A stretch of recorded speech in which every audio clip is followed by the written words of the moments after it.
Dukes of Dice are brought to you by Arcane Wonders and tasty Minstrel games. Check out all their awesome products at arcanewonders.com and playtmg.com. Welcome to the Duchy. It's time for another episode of the Dukes of Dice podcast, a proud member of the Dice Tower Network.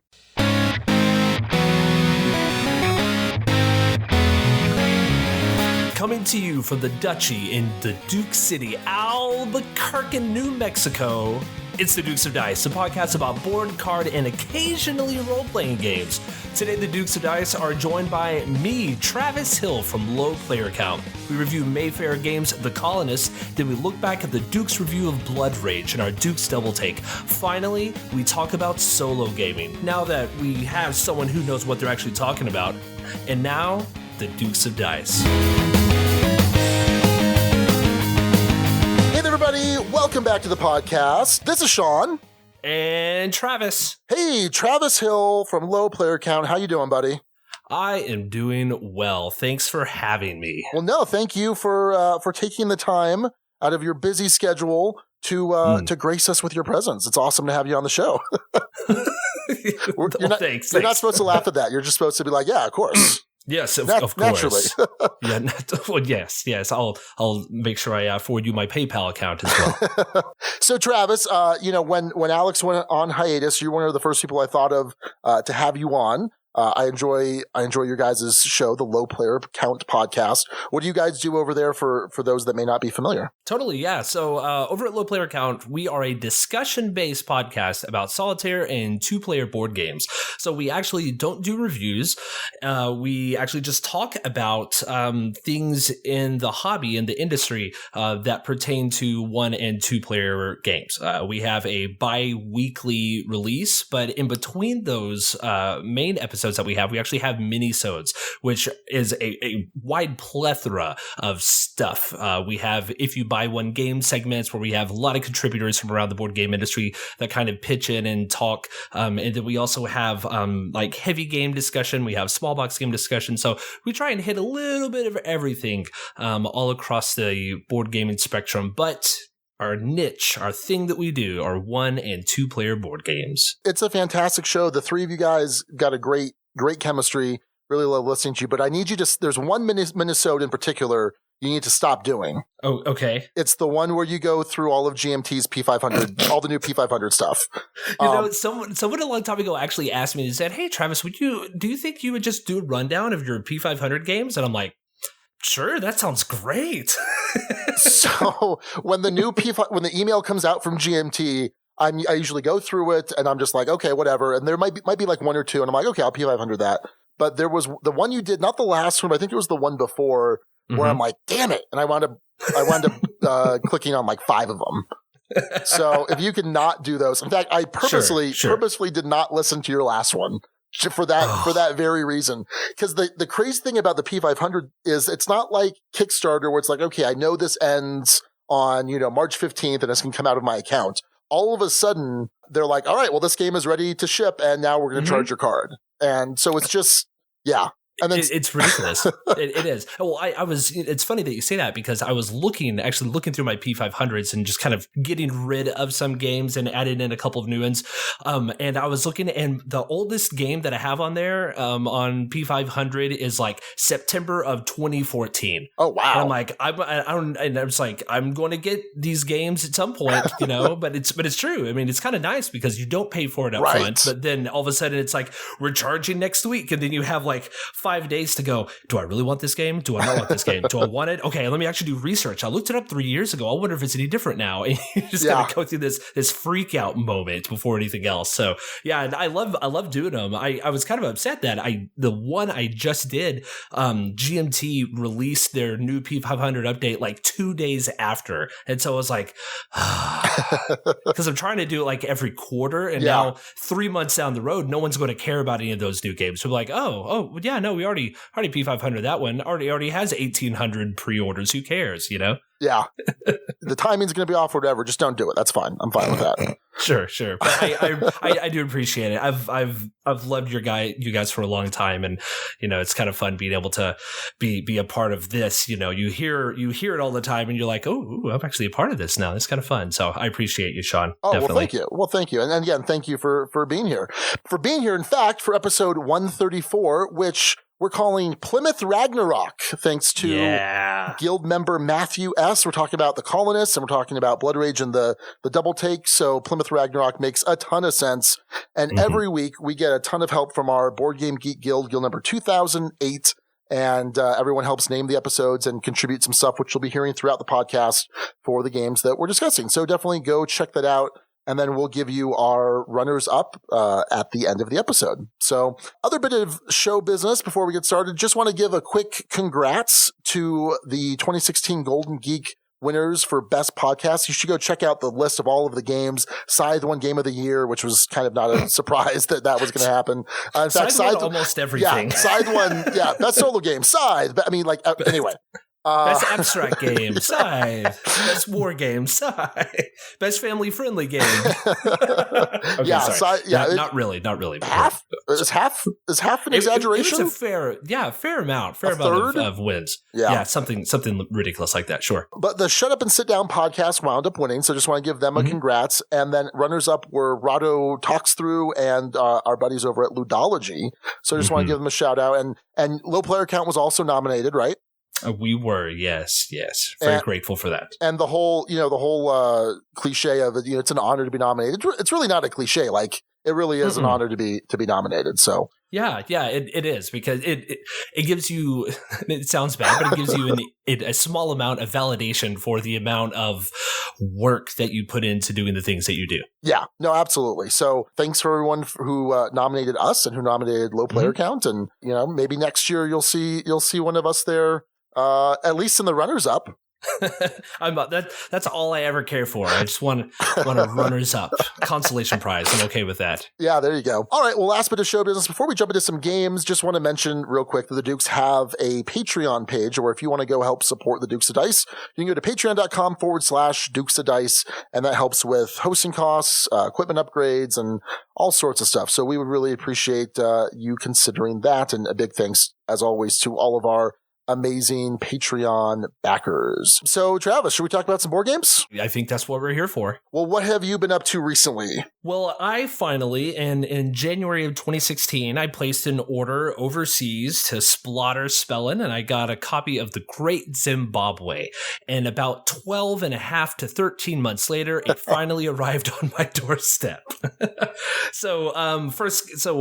Great Zimbabwe, it's been a game that I've been really interested in because it supposedly plays it plays well at lower player counts, which obviously that's something that I'm more apt to do. But Great Zimbabwe is from Spellin, and it came out originally, I think 2012, and the reprint just happened at the end of 2016 for Essenspiel, and then coming into 2017. And I was able to sit down with a listener of Low Player Count, Thomas. He came in from out of town, and he tweeted at me and said, "Hey, I want to get together and play some games." And I went, "Sure, I'm in. Let's go." We met up at our local game store, Madness Games and Comics, up in Plano. It is an enormous store. We just sat down and played The Great Zimbabwe. Neither one of us had played it, so it was a nice, brutal learning game.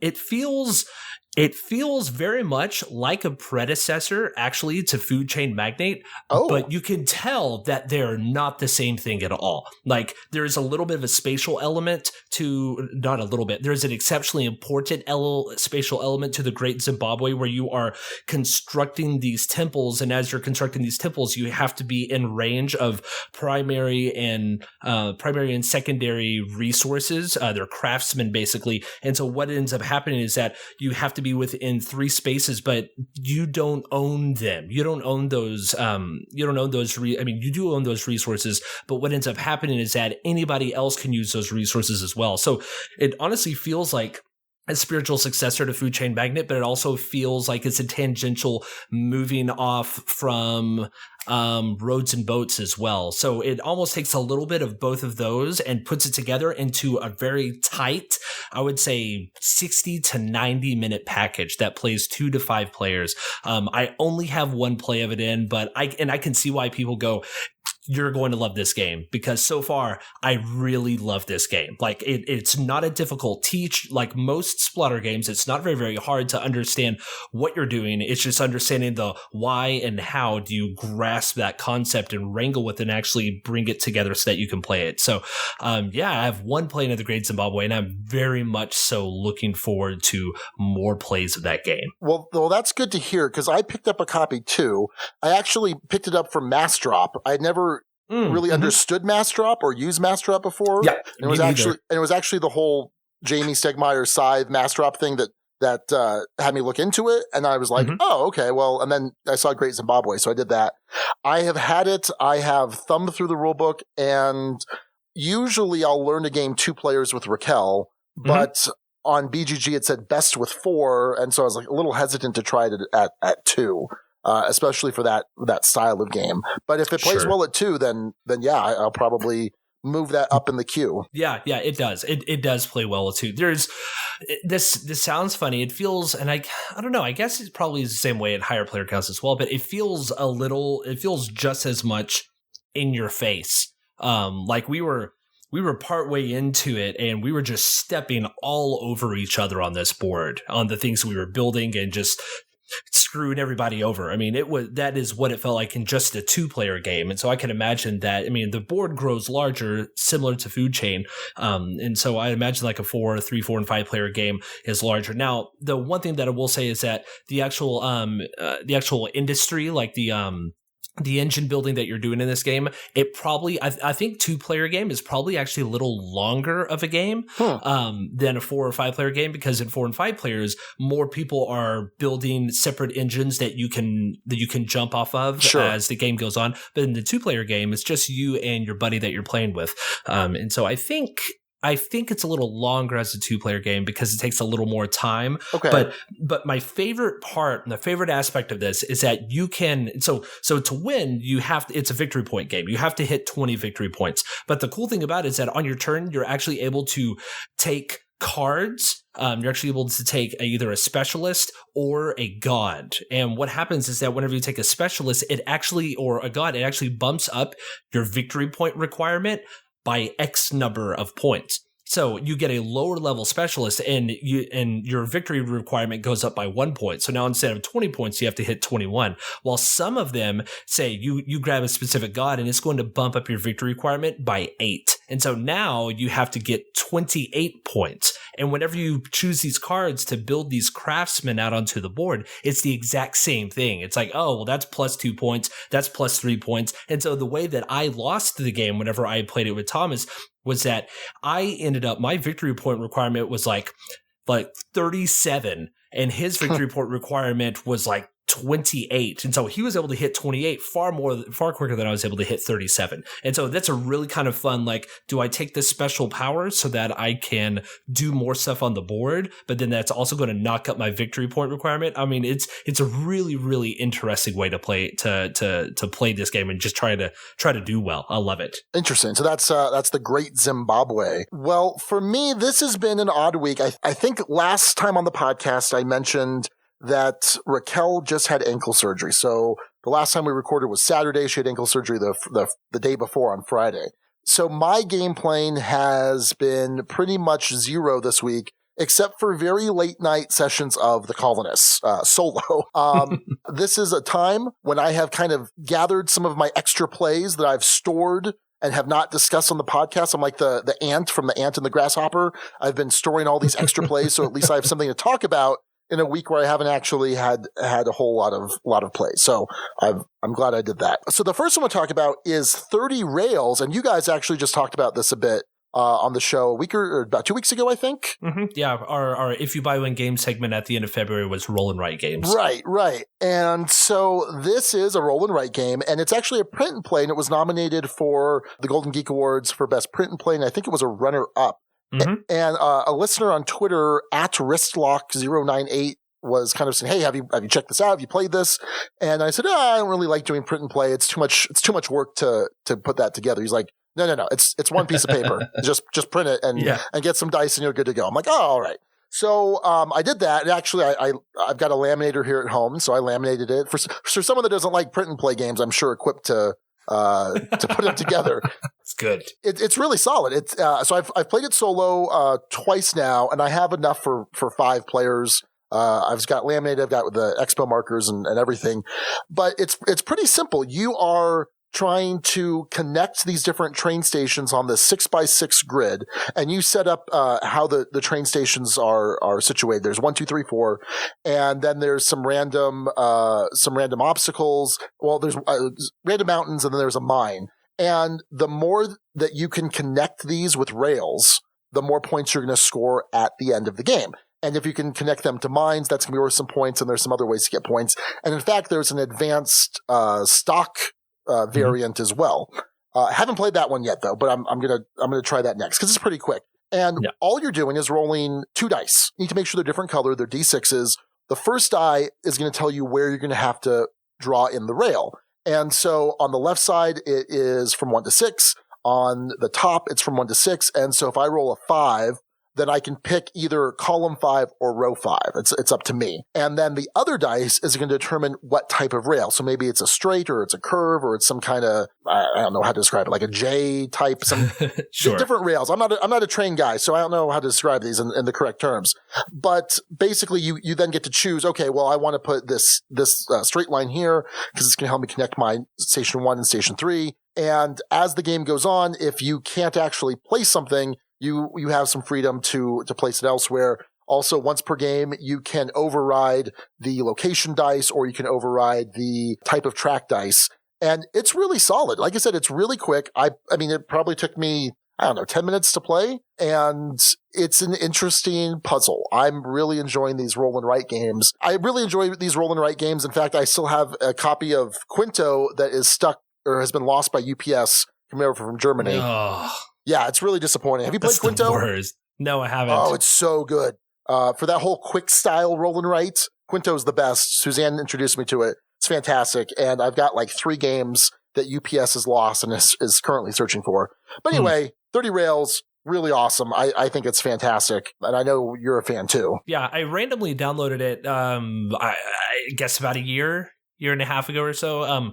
My take on print and play games falls on the lines of, if I can't make like 8 cuts on something and then it be done, I don't want to print it out and play it, which much to the chagrin of people who want me to play test things, I just don't do it. I'm terrible at that.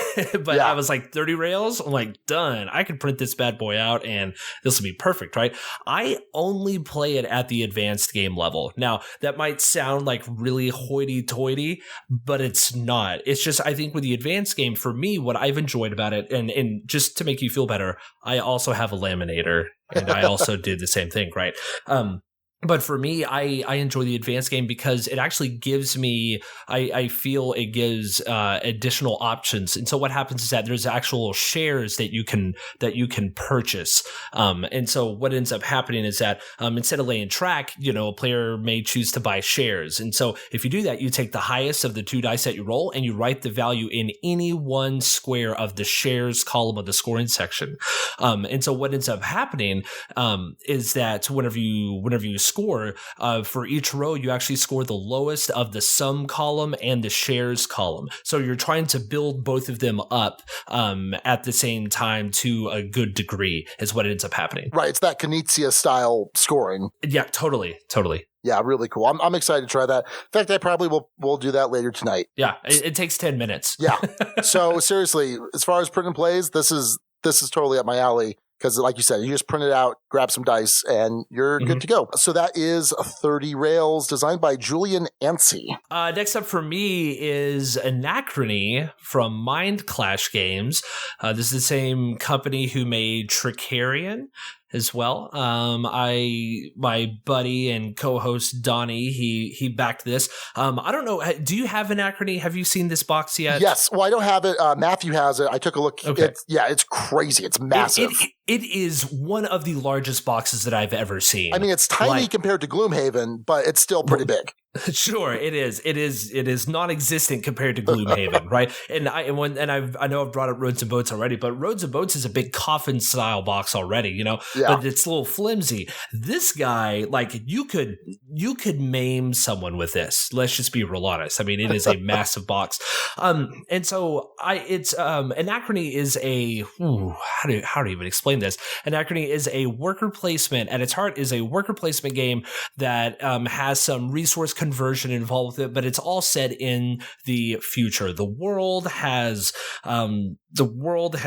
devolved into chaos. It's post-apocalyptic, and people have figured out a way to go back in time. And since people have figured out a way to go back in time, they need to start going back in time to fix things before the cataclysm, this impact event occurs. About, I think it's halfway into the game. And so while this game's going on, you're sending your workers out into the field to collect specific resources that you're able to upgrade things and build specific buildings in your compound. And the idea is that you're 4 different factions who are all taking like a faction of progress and a faction of salvation, those types of things. And so how that works out is that you all have different twists on the same kind of a system and the way that you go out. The production quality on Anachrony is outrageous. Like, the game comes with minis that are mechs. They are mechs that you literally put workers, these little cardboard worker chits inside of these mechs, and you place them out on the board. It is completely superfluous, but it looks super rad. Yeah, I mean, I mean, it's just so cool. It's so cool the way that it works out, you know. And you play this game and it's all victory points. What I really do like about the game, is the time factor is really, really neat. So what happens is that at a certain phase in the game, you're able to bid, X amount of tokens into these resources. And so what happens is that you bid this resource and, you bid this token and you actually get that resource immediately. So if you're like, oh, well, I have to get some money or I have to get another mech even, you could bid that and you immediately get it. Well, what ends up happening is that as the game goes on, you have to be able to pay that back. And so it might be another era or 2 down the road, but eventually you're going to have to take an action to pay back what that is. So if you get a mech in the second round and then around 4, you realize I have to pay this back, then you have to get rid of a mech, and it has to be in the same state. What's really interesting is that your workers are either awake or they're asleep, as in they're tired or they're energized, right? And so whenever you bid, you get a worker that is energized and ready to immediately be deployed. Well, as the game goes on, you have to pay that worker back, but he also has to be energized. So you have to take an additional action to be able to get your sleeping worker awake and all this other stuff, just the way that it all fiddles works out. So the time aspect of this game is really cool. I really enjoy the way that is laid out actually on the map. So my understanding, and I guess I'm calling this the Bill and Ted mechanic, right? Where you have to, it's basically you're sending something back in time. Mm-hmm. And so just like in Bill and Ted, you know, you have to actually, something just magically appears because at some point in the future, you did that action to bring it back. Exactly. And you have to have it. Otherwise, if you don't have it, then you lose X amount of points. So what happens is that you place these tokens on this track, and then at the end of the game, for every token on the track, you get like -2 points. Gotcha. Right. And so that's how that works out. And -2, we're probably 3/4 of the way through the game, and I asked Donnie, how big of points is -2? And he was like, it's enough that you don't want it to build up. Okay, great. Well, then what else will happen is that for every era, and this is kind of, and I'm gonna not know the name of this, but for every era that you have the majority of your own tokens out there, these events, these things that you have sent back in time, you actually have to roll to see if a certain event occurs. And I'm telling you, I've lost what the name of it is. Okay. But what ends up happening is that there are these negative buildings that show up, and you actually have to take up space on your board, where you would just be able to build positive buildings that you could use workers on. But instead you have these negative buildings that it's just, this everything just kind of starts to fall apart. The time continuum starts to rip a little bit because you're not taking care of the stuff, or you're messing too much with time in the back. And so it's kind of cool just the way that it all works out. Yeah. Despite all that, I don't think I like it a whole lot.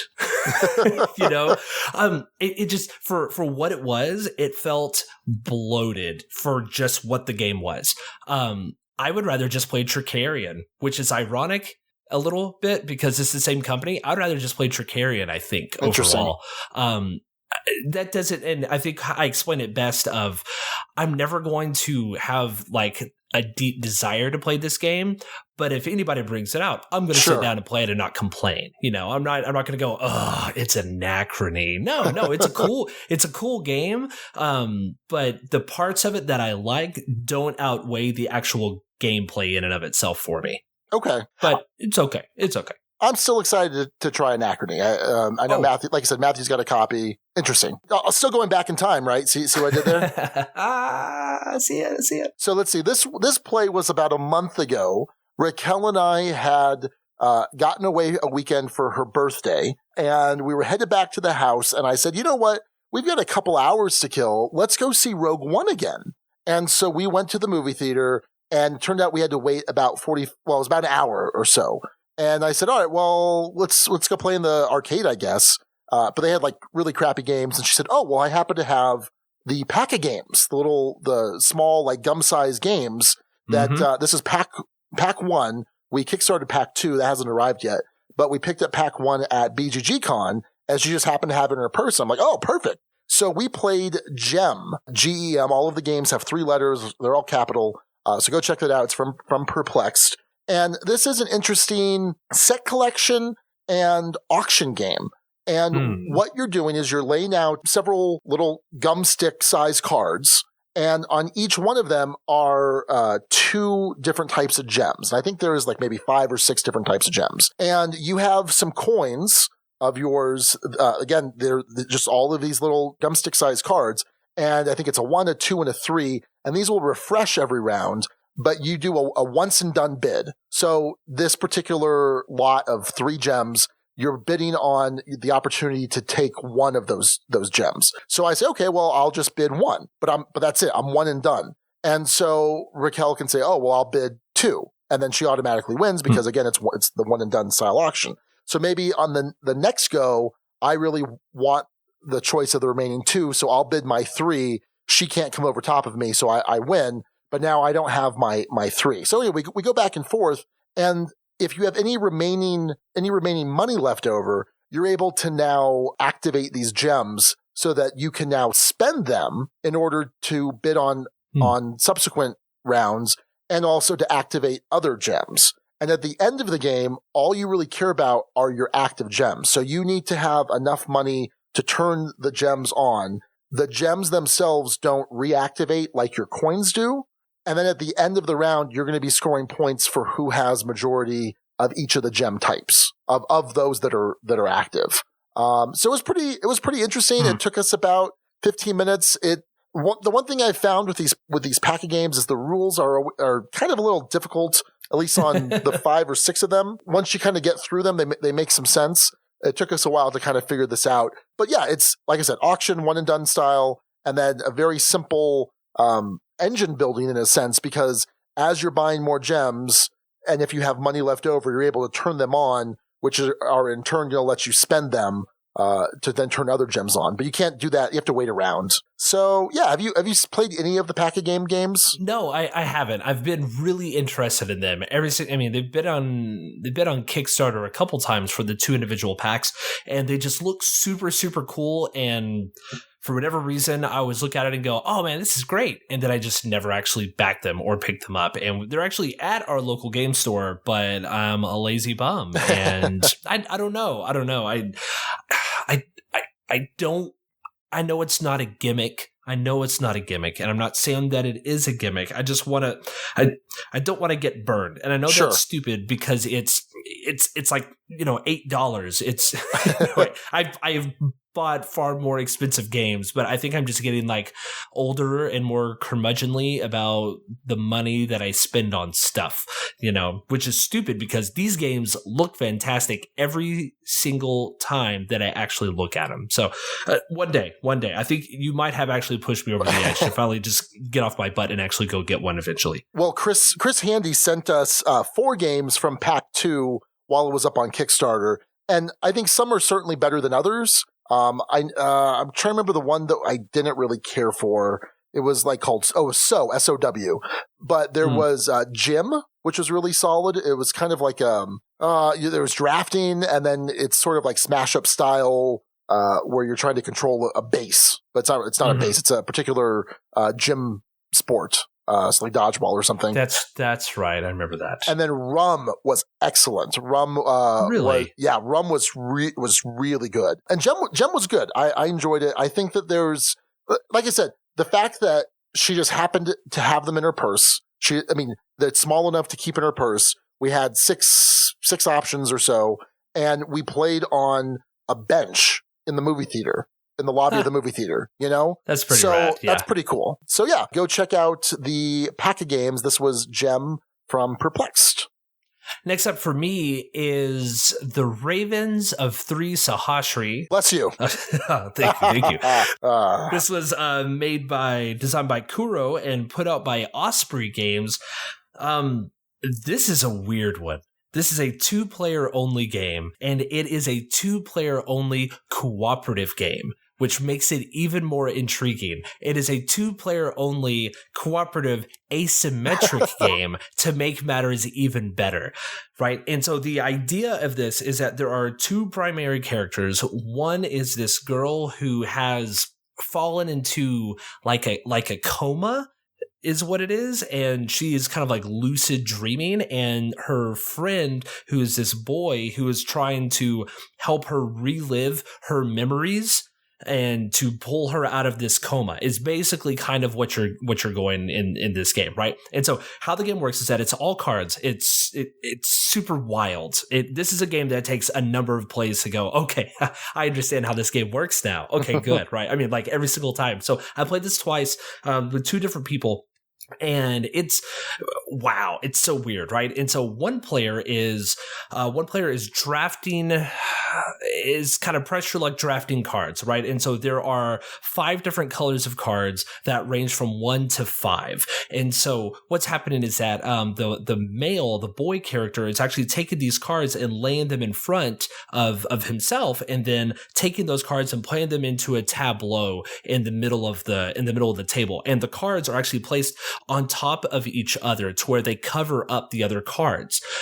Now, that is that person's turn. The other player, the person that's playing the girl who's in a coma, what she has to do is she has in front of her 4 cards that are dealt from that same stack of cards of the 5 suits from 1 to 5.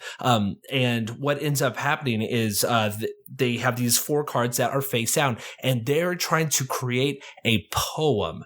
I think it's a doidotsu poem is what it's called. It is a stanza of 7, 7, 7, and 5. And the face down card in front of them counts as one of those numbers. So let's say they have a blue 2. So what happens is that there's this tableau that's being built, this patchwork thing that's being built in the middle of the table. And the girl player chooses one of the cards and either discards it or places it on that row face up so that she can start building that line of 7 syllables. And then once that row of 7 gets completed, then she can flip over the cards showing, hey, this is 7. And it has to be exactly 7, not 5, not 6, not 8, but exactly 7. And then they move down to the next row, and you have to do all 4 of those. And that is 1 round of 3. And that's how this game just kind of goes back and forth. And it's super bizarre because guess what? No surprise. You can't speak to each other. Yeah. Right? That's exactly how this, right? Because she's in a coma. You obviously can't talk to one another.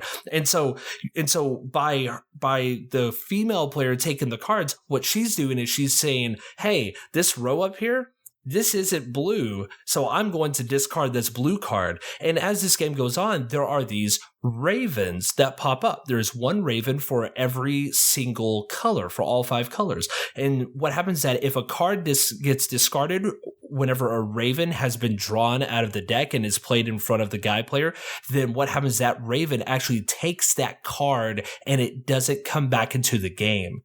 So mathematically, you're looking, okay, well, this is a blue row. I know it's a blue row, and they need a 3. Okay, they need a 3. Well, that blue 3 got discarded last round for whatever reason. And so it's a really interesting take of one player is pressing their luck, trying to create a good set of cards in front of them so that they can take those cards and play as many of them as they want into the tableau in front of them in this little patchwork thing, while the other player is trying to give them hints about what the color and number of these 4 rows are. Oh, and I totally forgot to mention, you have to build these rows in order from top to bottom. So if you have a blue 2 for your first row and a green 3 for your second row, and there's a green card on the board, you don't just get a green card and put it in the second row. No. You had to complete the blue row first before you go to the next row, before you go to the next one. And so it is super difficult. Like both times I played, we've made it to the end of the first round and have succeeded and then lost at the very beginning of the second round. I mean, it is such a super wild game. It is so bizarre, just the way that it works out, but it is really cool. It is one of the neatest, strangest storytelling feeling of a game that I have ever played in my entire life. Interesting. Yeah. Yeah, I remember Eric Summer talking about this on the Dice Tower a couple times, actually. He didn't sell me on it. You may have sold me on it. It is like $17 on Amazon. Okay. Right? Okay. Hold on. That's what I did. Because I was thinking, oh, it's Osprey Games. It's going to be some import. Nope. It was like 17 or $18 on Amazon.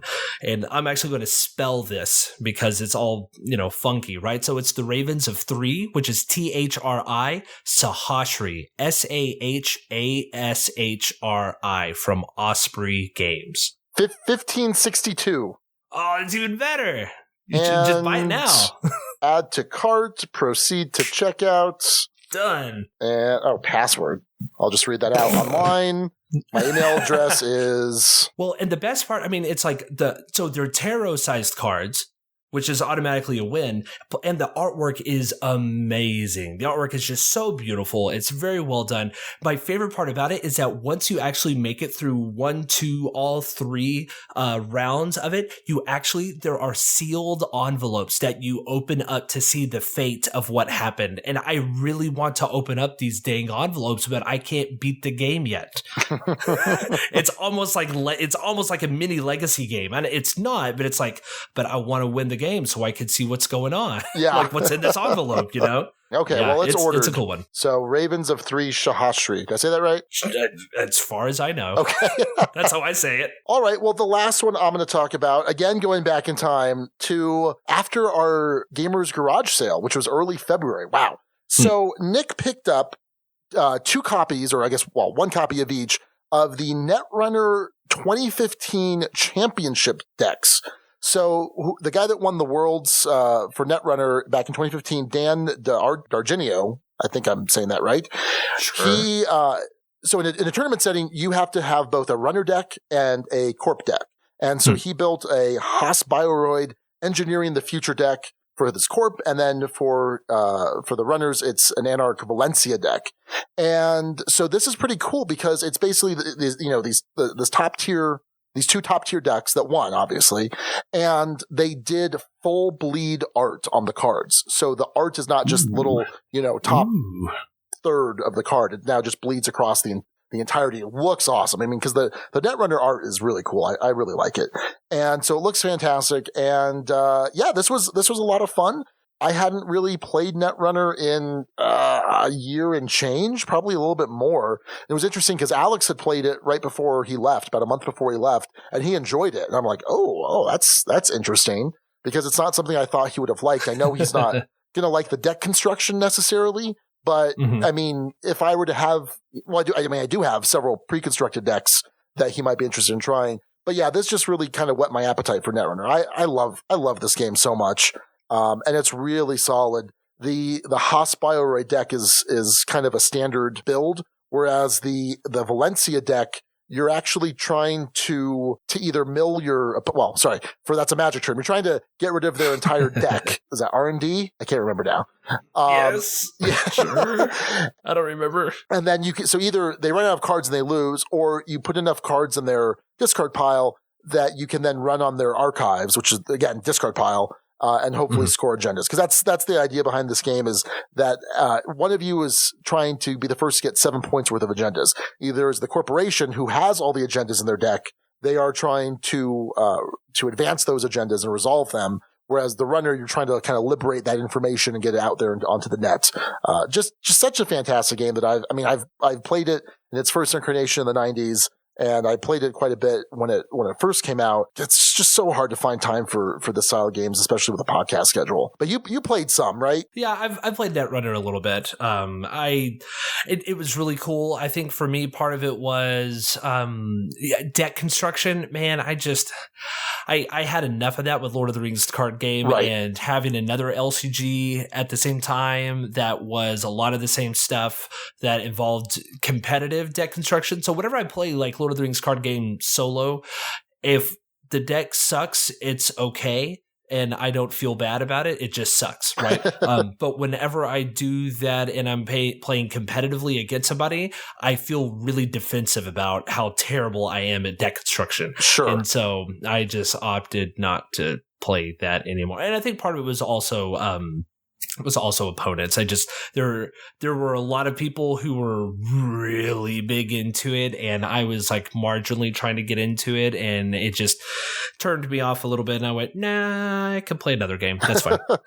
Well, you want to talk about a tough crowd, right? The group that I was, not the group, but when I was playing somewhat competitively, it was with Brad Talton from Level 99 Games and his whole development crew. Oh my gosh. Yeah. I bet that was a nightmare. Yeah. So that was some good teeth kicking in is what that was. Wow. Yeah. I mean, these guys that just, their job is to just play card games and just break card games. Yeah, so, totally. Yeah. So, but that was fun. So that was the 2015 World Championship decks for Android Netrunner from Fantasy Flight Games. And that's going to do it for our recent plays. Let's head on over to the news desk.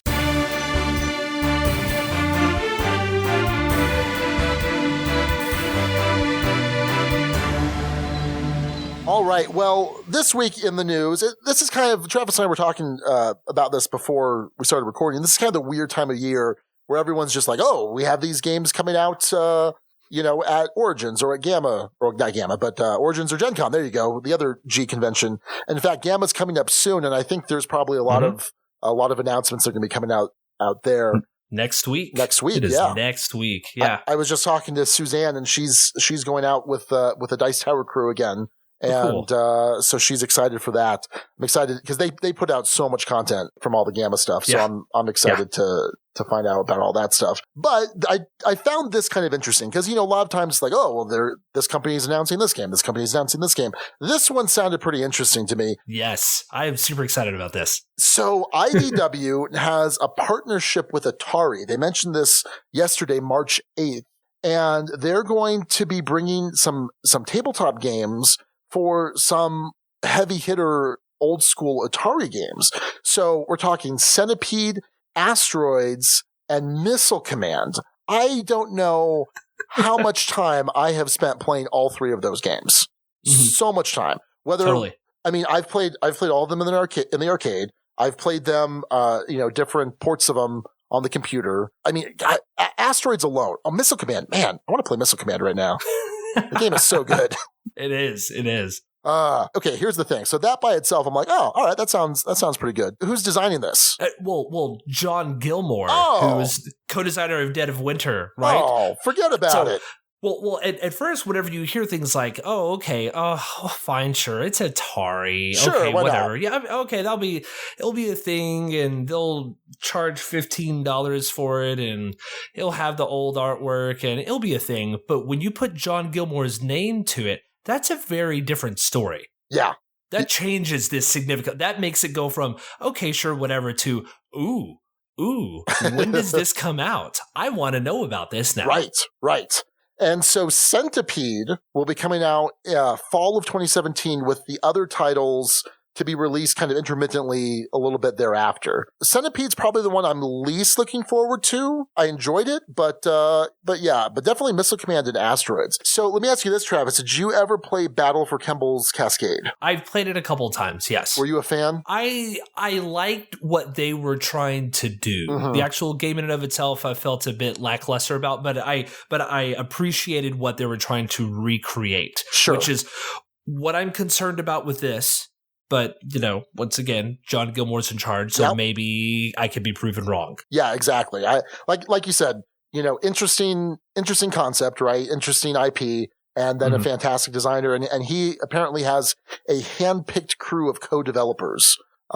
So I'm looking forward to this. This sounds pretty interesting. I'm hoping that we'll get some more information at Gamma, maybe some concept art or something, or just some idea of how it's going to work. I think the hardest part about these old school arcade games is that it was just so much.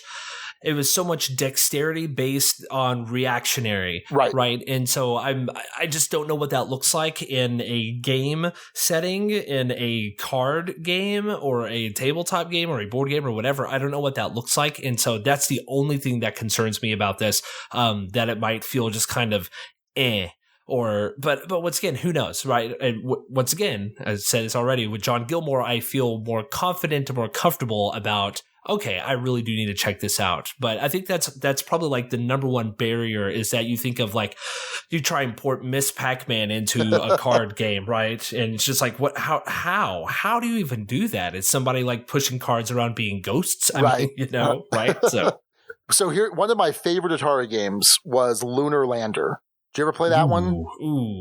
No, I haven't. Yeah, so you're just this little lunar lander module, and you're controlling the thrust and the rotation, and you just have to set down very gently. But if you thrust too much, then you're shooting back off into space. Oh, yes, I do know this game. I'm sorry, I didn't know that's what it was called. Yeah, it was originally like 1979. So I never played like the original, but I played versions of it subsequent. So. Hopefully that's in the works. Oh man, I'm kind of excited for this. Yeah, this is going to be good. All right. Well, we're just going to jump into a Kickstarter here. I don't know if anyone out there is familiar with a little game called Rising Sun.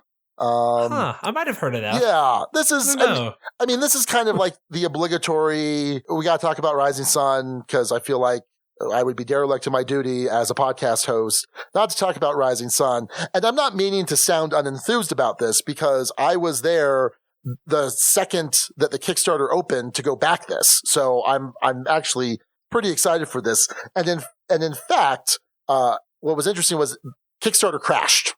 Crashed when this opened up. So I was actually at my computer hitting F5 waiting for this thing to start, and then Kickstarter just crapped out completely. What was interesting was after about 10 minutes, of course I'm worried. I'm like, well, I'm going to lose out on the early bird. But then I found out, oh wait, there is no early bird. So that was kind of interesting. But this is an Eric Lang game. It's Cool Mini or Not, or CMON, and it's got the same studio, the McVeigh studio doing the minis. It's got the same art by Adrian Smith, and this is feudal Japan with the different kami, the spirits, the demons, all sorts of stuff. The art looks amazing. The models look amazing.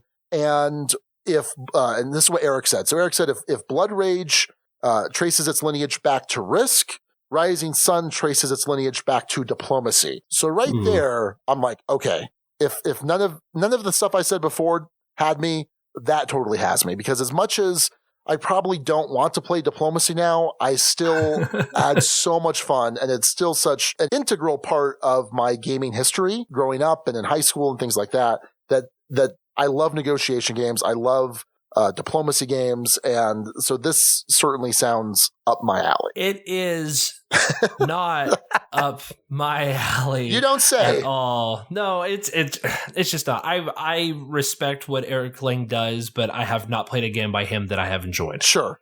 And that's just a matter of preference and style. I mean, totally is. I actually really enjoy the theme of this one. I'm actually looking at the Kickstarter page right now. In case anybody's wondering, as of recording, this is at $1.7 freaking million. I just want to point that out right now. Almost 18,000 people have backed this game in 4 days now. Oh, sheesh. Yeah. It looks beautiful, and everything about it is just appearance-wise is great. But I do know that this is just not a game that I would get to the table very often. This is a 3 to 5 player game. And so for me, since the vast majority of my gaming is played 1, 2, or 3 players, whenever I have a 3-player or even a 4-player game available, I have to kind of balance out, would this be the game that I want to bring out in that 3 or 4 player game setting? And that one just kind of doesn't make the list. And I was going to make a joke about the price tag, because it's $100 for the base pledge. Yeah. Right. And that excludes shipping. But I paid $100 for the Great Zimbabwe to be shipped to me from the Netherlands. I really can't say anything about the cost of a game. Yeah. You know, I mean, I buy all these old giant war games, and that's my own fault, right? And so I can't sit here and go, oh, well, it's $100 and you never played it. No, I can't make that. Yeah. And then you look at component quality. I mean, you're used to Winsome games, and here we've got these beautifully sculpted plastic minis. Which Dan from Podcast of Nonsensical Gamers pointed out at BGG-Con this past year. Are we playing on an MS Paint prototype? Which is a very valid statement, honestly. So I'm assuming, are both Donnie and Sean backing this? You know, it's interesting. I haven't asked them. Both of them typically do the whole, Donnie especially. Donnie's really good at, I'm going to go all in all the way for all of the CMON stuff, period. And then he flips it. Like, he is that person. He is the jerk that 2 weeks after it goes out of print and it delivers, he has it for twice the amount. Yeah. Like, that's what he does. But to be fair, though, he actually does play the game. He'll sit there, he'll open it up, he'll play it a couple times. Like, he actually, he did that with the others. He backed the others with the initial purpose of, well, I'm just going to resell this. And then we played it, and it was like, hey, this is actually pretty good. And we held on to it for a few months, and then he was like, all right, I'm done. So then he sold it off for more than what he paid for it, because there are crazy collectors, and don't take offense if this is you, but there are crazy collectors that's just what they do. They spend the $100 on the base game and the $200 or $300 on add-ons. What? And Who would do that? Who would do that? I don't know. Who in their right mind would do that? I don't know who you're talking about. Totally sane people, I'm sure. So, I mean, we're kind of talking about the hype surrounding the game. It might help if we actually describe the game for those few of you. What's this about? So, clans must use politics, strength, and honor to rule the land in this board game with amazing miniatures set in legendary feudal Japan. Okay, good. I'm already on board. So, like you said, it starts at 3 players, goes 3 to 5. My suspicion is that this is something you probably want to play at 5. Oh, totally. I mean, almost exclusively, because what you're doing every round, there's the T phase. And you're setting these alliances. And so in a 3-player game, then you're going to have, two people allied and then one kind of off by themselves. In 4 players, it becomes kind of a static and stale, 2v2. Whereas in 5, there's, I think 5 is probably the sweet spot here. Yes, for this. I agree. But there's some interesting things. So there's a political phase where you're kind of choosing what actions people are able to take. And one of the actions is just called betray. You can just betray your ally right there. I'm just like, oh man, yeah, sign me up for this. And so there of course are comparisons to Blood Rage because it's got same designer, same artist, same sculpting studio, and there's also a similarity in that there's an element of area control. You've got these big monsters that you're employing, but again, it's more in the alliance diplomacy style than a straight up dudes on a map. So. Yeah, I backed it $100. Shipping is going to be done after after the fact, like you alluded to. And that always scares me. Yeah. So they estimated for the US it's between 10 and 15, but that depends on what you're getting. And I've complained about this before, but that's when it was in reference to a company that's like, okay, I've got this really, this one box and that's all you're going to get. It's like, well, figure that out. Here, I understand that, well, okay, if you're getting just the core set, then one price is probably appropriate. But if you're getting the core set and then all of the add-ons that you can add on later, it's gonna be a bit of a variable. So, but I agree, it is a little scary because it's like, all right, well, I'm okay with $15 or I'm okay with $25. But if it turns out to be something crazy, like, $75, well, that's going to be a problem. I don't think so. I mean, I think Cool Mini or Not knows not to necessarily, piss off their fans, which is what that would do, I think. Yeah. But it's still certainly a little heartburn. Well, I mean, you're already spending $300. What's $75 more, right? Exactly. I mean, yeah. Sheesh, you make your money up easily. Oh, boy. Interesting. They, unless I'm misremembering, but I believe they did not allow for the $1 pledge. No, yeah, it is 100 or nothing. Yeah, that is the only pledge level, which I think is totally fine at this point for CMON, for Eric Lang. There's really no need to go, well, I'm just going to back at $1 and just see if I want the game, or I'll just add on later. No, I think this is actually a really good way of doing a little more numbers control than anything else. Yeah, no, I think so too. And because I've done that once before, and certainly that gives them a better idea of what's going to look like. It also helps encourage stretch goals. And there have been a ton of stretch goals. So the different clans, they've already unlocked multiple sculpts. So I think in Blood Rage, there were 3 sculpts per clan. I think they're at 2 right now. Maybe it's 3. I need to double check. Some upgraded components. So some cardboard shits are now going to be plastic. Extra monsters are added. Just a ton of stuff. The normal stuff. All the stuff. Yeah, all the stuff. Sigh. Well, I'm just going to wait. I'm just going to wait for the solo stretch goal. Yeah, totally. That's the $12 million mark. And for anyone listening, that is entirely a joke. Please, publishers, designers, please do not shoehorn player counts that don't need to be there. Yes. As someone who primarily plays game solitaire, I am not your target market. Just don't. Okay, thanks. Just dropping that in there. All right, so if you want to get on the Rising Sun hype choo-choo train, you've got until April 3rd to do that. So that's a look at our Kickstarter, and that's a look at the news.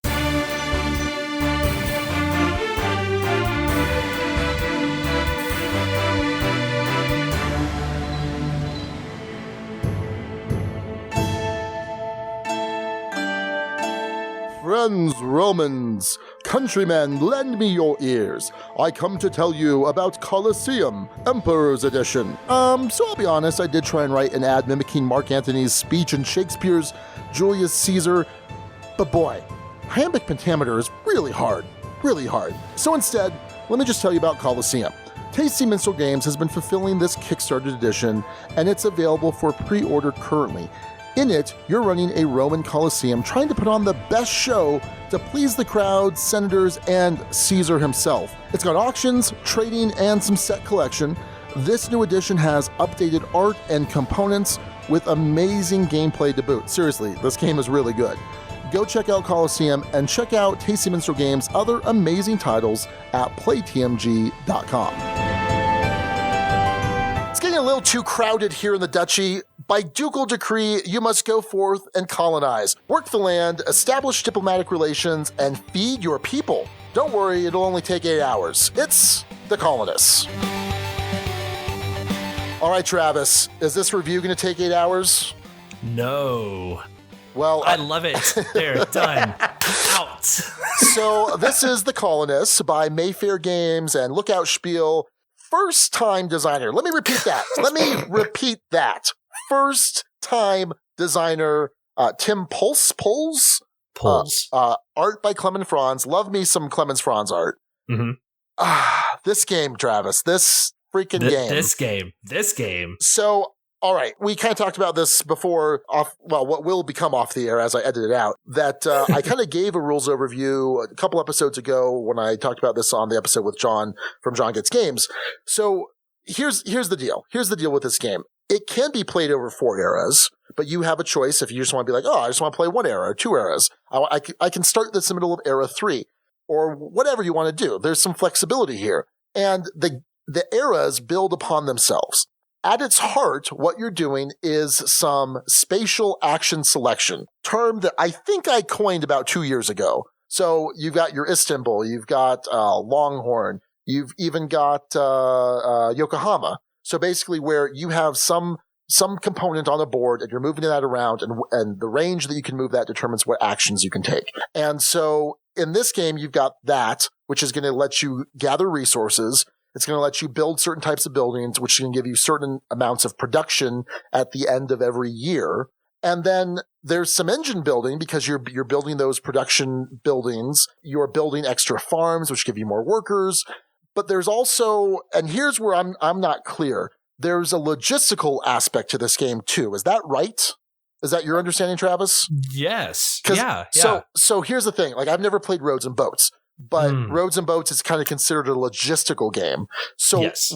What's the difference between a logistical game and, say, just a resource management game? Well, that's a good question. Okay, because I don't really get it. I haven't really looked into that. I guess it has something to do with the storage, right? Sure. Yeah. Because so 3 terms that feel like they would be synonymous would be resource conversion, engine building, and a logistical game. Okay. Because you think they're kind of the same thing, but they're not. They're different iterations they're variations on a theme. Okay. So in a resource conversion game, obviously you're just taking one thing and creating it into a better thing and taking 2 things and creating that and changing that and converting that into a better thing as you go. I mean, that's straight up resource conversion, right? Engine building obviously is you have a thing that is now going to help, send you to another thing that is going to send you to a better thing and send you to a better thing. That could either be a building, because that doesn't work with resource conversion, but those tend to intertwine with each other. You have resources that you have to upgrade these resources to go to this building that is going to let you build something better, that you're going to be able to get more points, but to get there, you have to get more resources and then convert that or whatever. Logistics is the transportation and the management of all of those goods. Okay. So with Roads and Boats, to give you an example, and the reason why for people who are listening, the reason why you're going to hear a lot of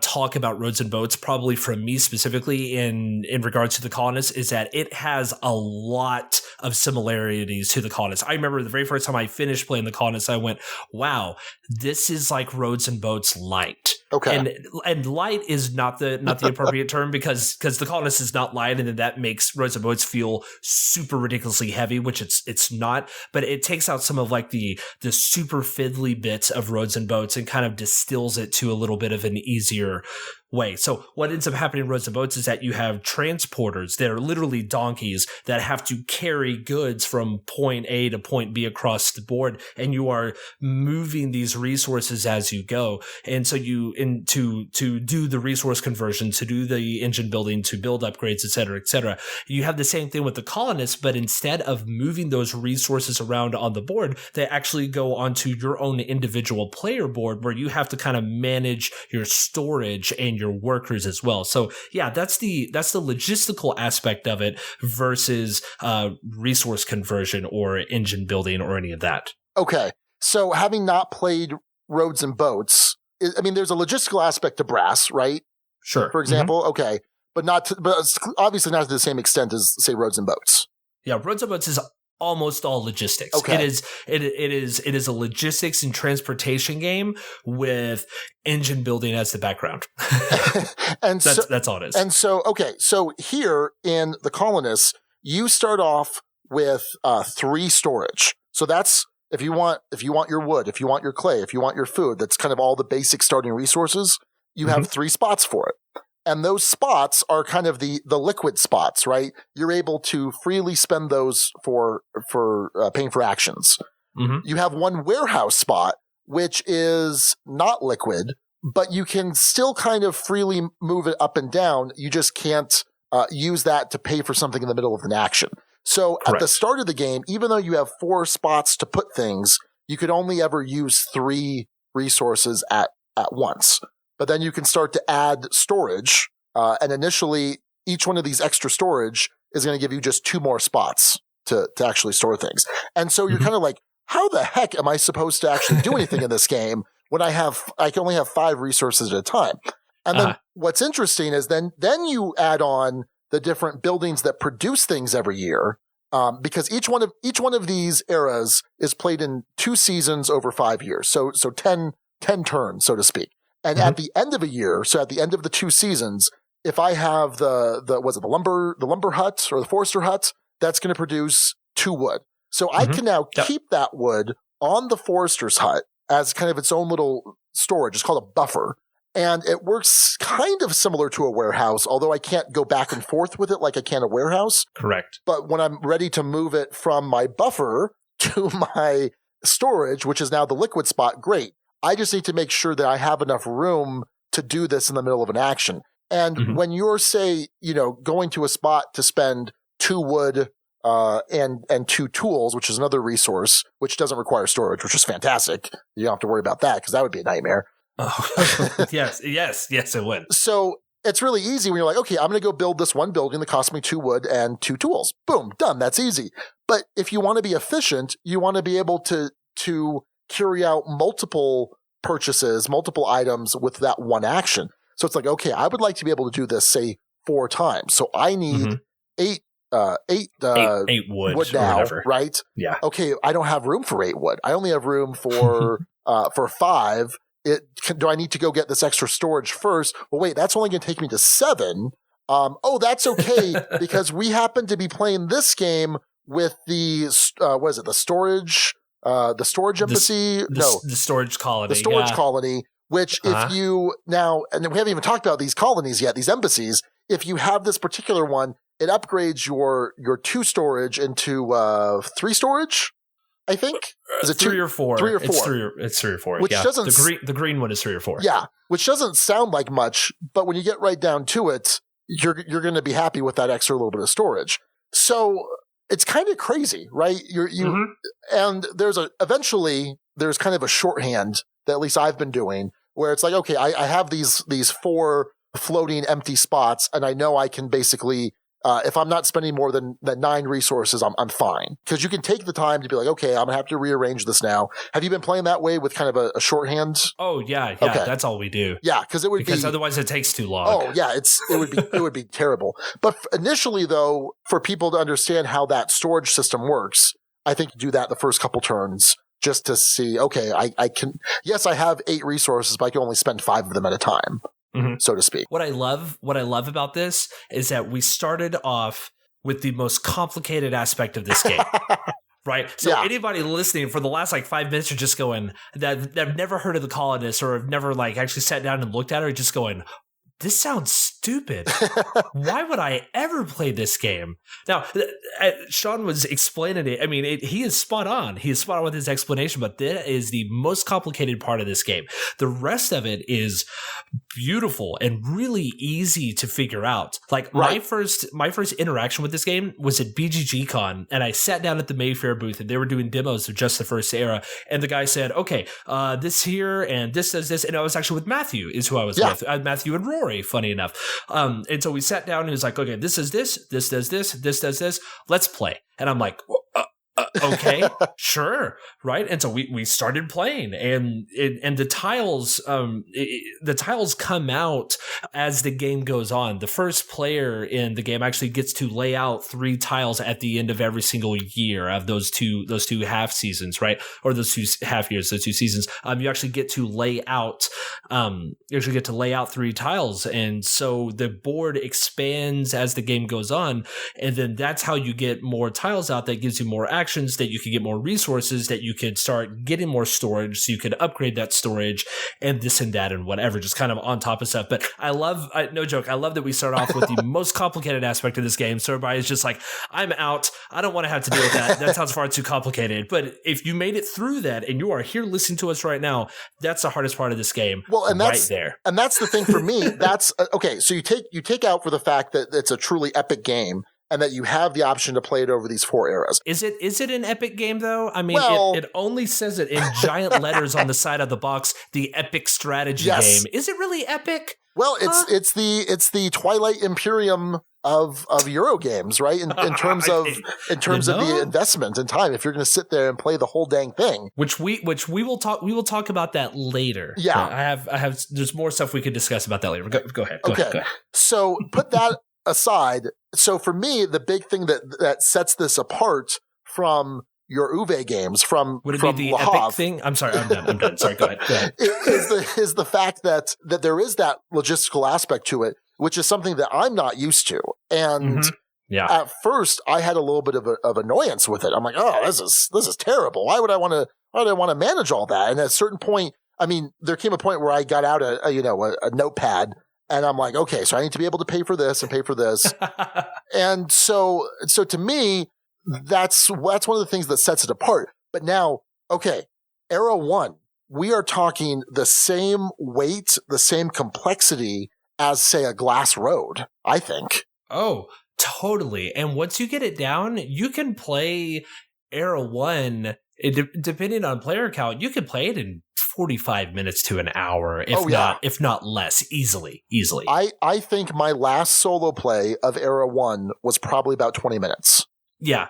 I can play the full game solo in a little under 2.5 hours. Oh, wow. Okay. And now I'm not a super AP prone player, just for what that's worth. But I can play it right under 2.5 hours. So yeah, I mean, that's really interesting, because ultimately this is going to build on itself. The decision tree is going to just explode once you get into subsequent eras, and the complexity is going to increase. The depth is going to increase. But if you're just teaching someone Era 1, it's not rough at all. I mean, it's all, if someone's played an Uwe Rosenberg game, they're going to be like, okay, I can go here to get lumber. I can go here to I can go here to get wood. And then I can go here to turn this wood into lumber. Lumber is going to help me build these more advanced buildings. And then eventually, as the era goes on, they introduce other resources. Then when the next era comes, it introduces more resources. So it's a game that just builds on itself. Well, and what's funny is that sitting at BGG-Con at the Mayfair booth, we were playing in our individual player boards, and we got to the end of it, and the guy goes, okay, that's Era 1. Would you like to continue? And obviously I'm like, yes, let's continue, because this is right smack dab in my wheelhouse of games that I love, of the types of games that I love. But we weren't able to. And so he said, okay, now that we've cleaned everything up, turn your player board over. We were playing on, so if you haven't played this game, one side has this like 4x4 or 4x3 grid of buildings or it's a 4x4 grid of buildings that you're building, something like that, right? And it's just like, okay, I got 16 spots I could fill up, build these buildings, place down these farms for more workers, et cetera, et cetera. This will be great. And then we get to the end and the guy goes, oh yeah, no, but flip it over. And you flip it over and it's a 6x5 grid. And I'm like, I want to play this game. This is the version that I want to play right here, because I was like, ooh, okay, let's do it. I love that. But you can play Era 1 and it could be a great, quick little, well, we got 30 minutes. Let's knock this out, So do you see yourself only playing Era 1? No. Okay. No, not at all. No, I would never, honestly, I won't lie. Era 1 feels like it's a continuation of setup. Yes. Yeah. And to a degree, it feels like, you know what? I'm going to play Era 1 and get the game set up for Era 2, where the decision tree gets larger. Right. And that's what I love. That's what I love. So let's talk about Era 1 a bit. And this is a little bit different than our typical reviews, because we're I didn't want to do a full rules overview because that's just ridiculous. Mm-hmm. I mean, it just doesn't make sense. And so we're kind of talking more about the game contextually, I think. Well, this works better because this is how we do things on my show. Sure. This is my first official review of a game. This right here? Perfect. Fortunately, it's this one. So here's where I see Era 1, right? Era 1 is about, you're building up some, or you're getting some wood, you're getting some clay, you're possibly building these forester huts, which give you wood, you're building the clay mounds, which give you some clay, you're hopefully increasing your storage. And then at some point, because again, we're randomly introducing 3 new tiles a turn, at some point, you're going to be introducing the ability to get these yellow workers, because you start with just the green farmers, and certain buildings require specifically green farmers, but the more advanced buildings are going to require yellow workers. And you start to introduce that. And you might say, oh, I'm going to just ignore yellow workers this first era, especially if you're just kind of starting. Or you may say, well, they're available now, I'll get a jump on it. And so there's two reasons you want to do this. Because number one, if you're employing these workers, they're going to be worth points at the end of the game. Because it's a Euro game, you're trying to score the most points. And employing means that they are on a building working. If they're just hanging out on the farm or in their flat back on your player board, they're worth no points. They don't cost any upkeep, but they're worth 0 points. Right. And so at the end of the game, if you have an employed green worker, it's worth 2 points. But an employed yellow worker is worth, get ready for this, 6 points. Okay, we're not done yet, because by the time Era 3 rolls around, you're introducing the red workers, the citizens, and they're worth 16 points. 16 points, right? Yeah. So you've made it to Era 4. Yeah. A couple times, I'm assuming? Okay. So or once. Just once. The plan was to make it a second time, because I've played. Okay, so here's a history of my plays, right? I have played just Era 1 late night at Empire to get a feel for the game. I have played Era 1 and Era 2 with Raquel. I've played Era 1, 2, and 3 all in one sitting, which took like 9 hours with Mariah and Matthew. And then I played another 1 and 2 with Mariah. And then I wanted to see how like the mid-game setup worked. So I set up 3, which is kind of weird. And I was only able to play 3. And then I had to move the game, which a long story. Okay, making this really long. Finally, I played 2 solo games. I played 1 through 4 over 2 nights. One night I wound up accidentally staying up till 3 o'clock in the morning. Whoops. Yeah. And then the second solo play, I played Era 1 through 3 in one sitting, again till like 2 o'clock in the morning. And then today I came home and I said, okay, I've got an hour set aside. This is so sad. I'm going to play Era 4. I had it set up on the table. I had it all covered with this like black folding table so Chewie wouldn't get into it. She got into it. She destroyed it. She dumped out one of the Plano boxes with all of the workers. It's still upstairs. So she has been disowned. She is no longer my daughter. She is sitting on the porch waiting to get picked up by whoever wants to come by and pick her up. So the plan was to have another play of Era 4, but my toddler had other ideas. So anyway, that's the history of my plays. I don't know what was the whole point of that? There was a point to that. Okay, the entire point was these red workers are worth the red workers are worth 16 points. I've played this game 8 times now. Okay. And that doesn't mean like I played Era 1 one day and Era 2 and 3 the next day. I would count that as one play of the game, right? So I've played 8 plays of this game, and I think 6 of those 8 plays have gone all 4 eras. 6 of the 8 games have gone all 4 eras. And I only ever have like 2 employed red workers at the end of the game. That is the max that I have ever had. So whenever we say like a red worker is worth 16 points, and you think, oh, well, that's fine because in Era 3 we're going to start building these guys out and they'll be great. Yeah, sure, that's awesome, but they're hard to get and they're expensive. Yes. Because one thing you haven't touched on is that farmers are free. Yes. Free. They eat off the land. Exactly. Your merchants, the yellow dudes, those guys are not free. They cost 1 food, not just 1 food at the end of every round, but 1 food to actually place on the board. So if you build this building that requires a yellow worker, if you want to put a merchant in that building right then and there so that you can get something at the end of the round, it costs you a food, and then it costs you yet another food at the end of the round. So it's 2 food. And you were talking early about the storage aspect of this. Is where it starts to get tricky because you're like, I need more food to get this. But the thing that people don't realize if you haven't actually seen the board of the colonists is that while you're placing out these hexes, they're all placed adjacent to other hexes, and you have one worker who is a steward who can only move adjacent to adjacent hexes. And whenever the steward lands on that hex, you must be able to perform that action. If you cannot perform that action, you cannot move to that hex. And so there's this spatial restriction going on that you might need that building that's being built or that food, but it might be on the opposite side of the board that you almost cannot get to. Now, the way out of that is that there are these 2-tile merchant spaces that you can automatically jump to, and that's not a problem.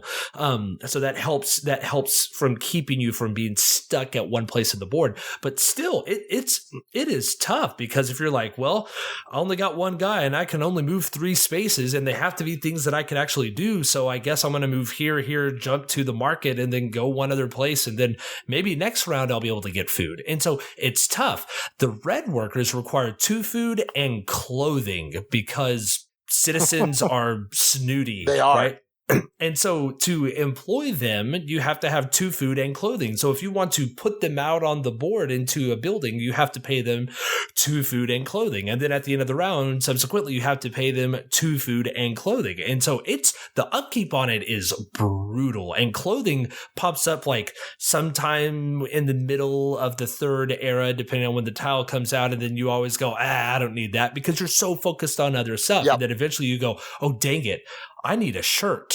Where am I going to get a shirt? It's on the other side of the board. I don't even have the materials for that. I got to build that building while trying to figure out your other strategies that you're doing. So as the game progresses, these workers get more important and they get more expensive, and the upkeep is even harder, which makes the storage, the logistical aspect of it, even more crunchy as the game goes on. Right. And there's just so many, like, this whole decision tree is just crazy, because you've got to worry about the buildings you're building on your player board. You've got to worry about the storage. And then, like you were just mentioning, the whole spatial action selection is a concern too. And so if you're first player and you're getting to place the new tiles, some of these new tiles are repeats of previous tiles. So they're making certain actions more available. But that's a concern too, because maybe I say, oh, well, you know what? I don't want this particular tile too close to the market, to either of the markets, because that makes it easier for certain people to access it. And I see that, this player would really benefit from using this tile, whereas I don't really care for it. That's not the strategy I'm using this particular round. So that's a consideration too. And maybe you see, I really need to make sure that this tile is going to be adjacent to this open market. And so maybe I actually need to waste, quote unquote, waste an action to snag first player so I can ensure that happens. I don't know that I've done that a whole lot, but there are certain times when that may be important. And what's beautiful about this game is that you start off with these 2 markets. You start off with, 15 of these hexes surrounding these 2 markets. And you have some options in front of you, and it's not super overwhelming. But as you're adding 3 tiles for 4 of the 5 years, right? Yeah. So now every era we are adding 12 tiles. So by the time you have played through all 4 eras, that is an extra 48 titles. So now we're at like in the 65 range, right? And so hopefully you have built buildings that are going to increase the range of your stewards, or you've built buildings that are giving you extra stewards, because that's something you can do too, is now I have multiple stewards on the board, because you want a little bit of that added flexibility or that added range, so that you're not constantly just missing out on the spot, so that you're not just driven to a certain number of actions or have to go particularly far out of your way to get what you need. And so that's the basic turn structure, though, is every season, two seasons a year, everyone's getting these 3 actions in a row. It's like Texas, 2 seasons a year. Sorry.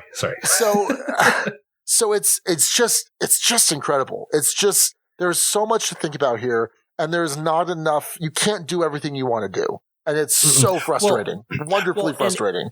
And if it was just left at that, it would be a really good game. But I think one of the things that really knocks it into that next tier are these colonies, these embassies that you're able to build, right? Yeah. And so the game comes with 9. I'm 8. I'm making this number up. I don't know. 8, I think. 8. 8. Sure, 8 sounds good. And so what happens is that there are these 8 different embassies, there are colonies that you're building out, and what happens is that you have 4 that are randomly selected for the game. And whenever you get to Era 3, there is a 5th one that you're able to flip over. And what these embassies do, it's super cool. It is an individual building that these specific resources, you're able to take that building and place it, and it's going to give you some type of a bonus. Like one of it could be, it gives you an extra steward, an extra pawn that you're able to move around on your turn. That doesn't mean that you get 6 actions on your turn. You still only get 3, but you have more range, a more widespread variability or more freedom in your action selection, right? You have things that are going to increase, like the industrialist. The industrialist will increase the amount of production that happens on your buildings, right? So instead of only getting 2 wood from this lumber building, you now get 3 wood from this lumber building. My favorite one is the Lord Colony, because it lets you go to hexes, to places that you can't perform the action, and just take a good of your choice from what the selected goods are. Now, once again, that alone would make the game really good. But what's cool about it is that every era out of the 4 eras, you're actually able to upgrade that action to the next level. In fact, you can't upgrade that action until you are in that next era. And so you go to Era 2, you pay the resources, and now you're able to upgrade that embassy to the next level. And now you have not only the upgrade, but you also have the base action of what you're able to do. And so they get exponentially more ridiculous as the game goes on, to where you have, and they all, like, so many of them chain off of each other. So you have the Lord Colony and then the industrials. And so you're actually able to, like, jump halfway across the board. If you take whatever I can't remember what the colony is, the embassy that gives you the additional steward, whatever the name of that one is. Yeah. They're all generic, yeah. Right? All generic. And so, but you get that guy, you upgrade that to the 3rd era, which lets you jump in additional space. And then you have the Lord Colony upgrade to the 3rd era. And so what ends up happening is that you have 2 or 3 pawns on the board that are able to jump halfway across the map and collect all these resources as you go. I mean, it's just the way that they all chain off of each other is that's what really makes it from, this is a really good game, to this is a great game, because it adds a little more variability into it, and it gives you more options and more dynamicism as the game goes on. Okay, but we're not done yet, right?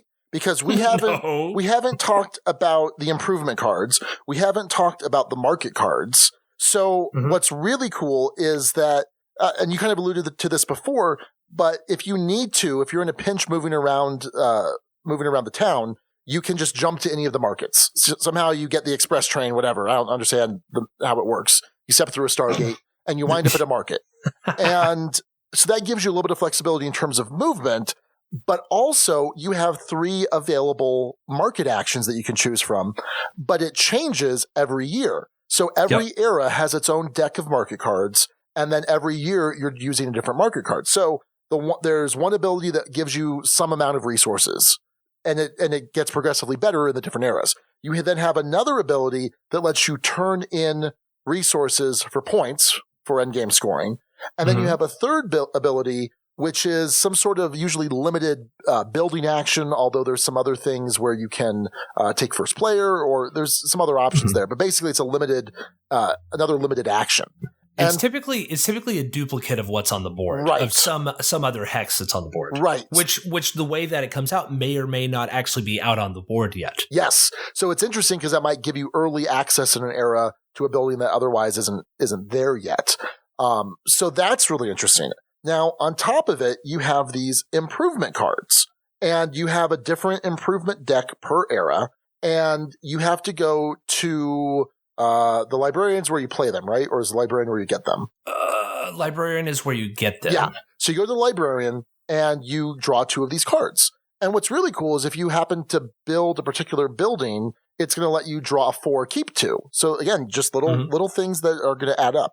Now, these cards, some of them might just say, play this card to get resources, or it's a certain benefit, it's an improvement to your board, which might give you some extra warehouse space, or it might give you some extra production, or it might let you break a certain rule in this way or that way. So, but you can't just play these cards because now you have to go to a space to actually play them, which also happens to give you extra tools, which at a certain point in the game, you're like, oh, tools are plentiful. I have tons of tools. When am I ever going to need tools? Because you get 3 tools a turn. Then at a certain point, you're like, oh my goodness, I need tools so bad. I'm so out of tools. How do I get tools? So this is one way to get tools. Yeah, where's that building that I can convert stone into tools? Yeah, exactly.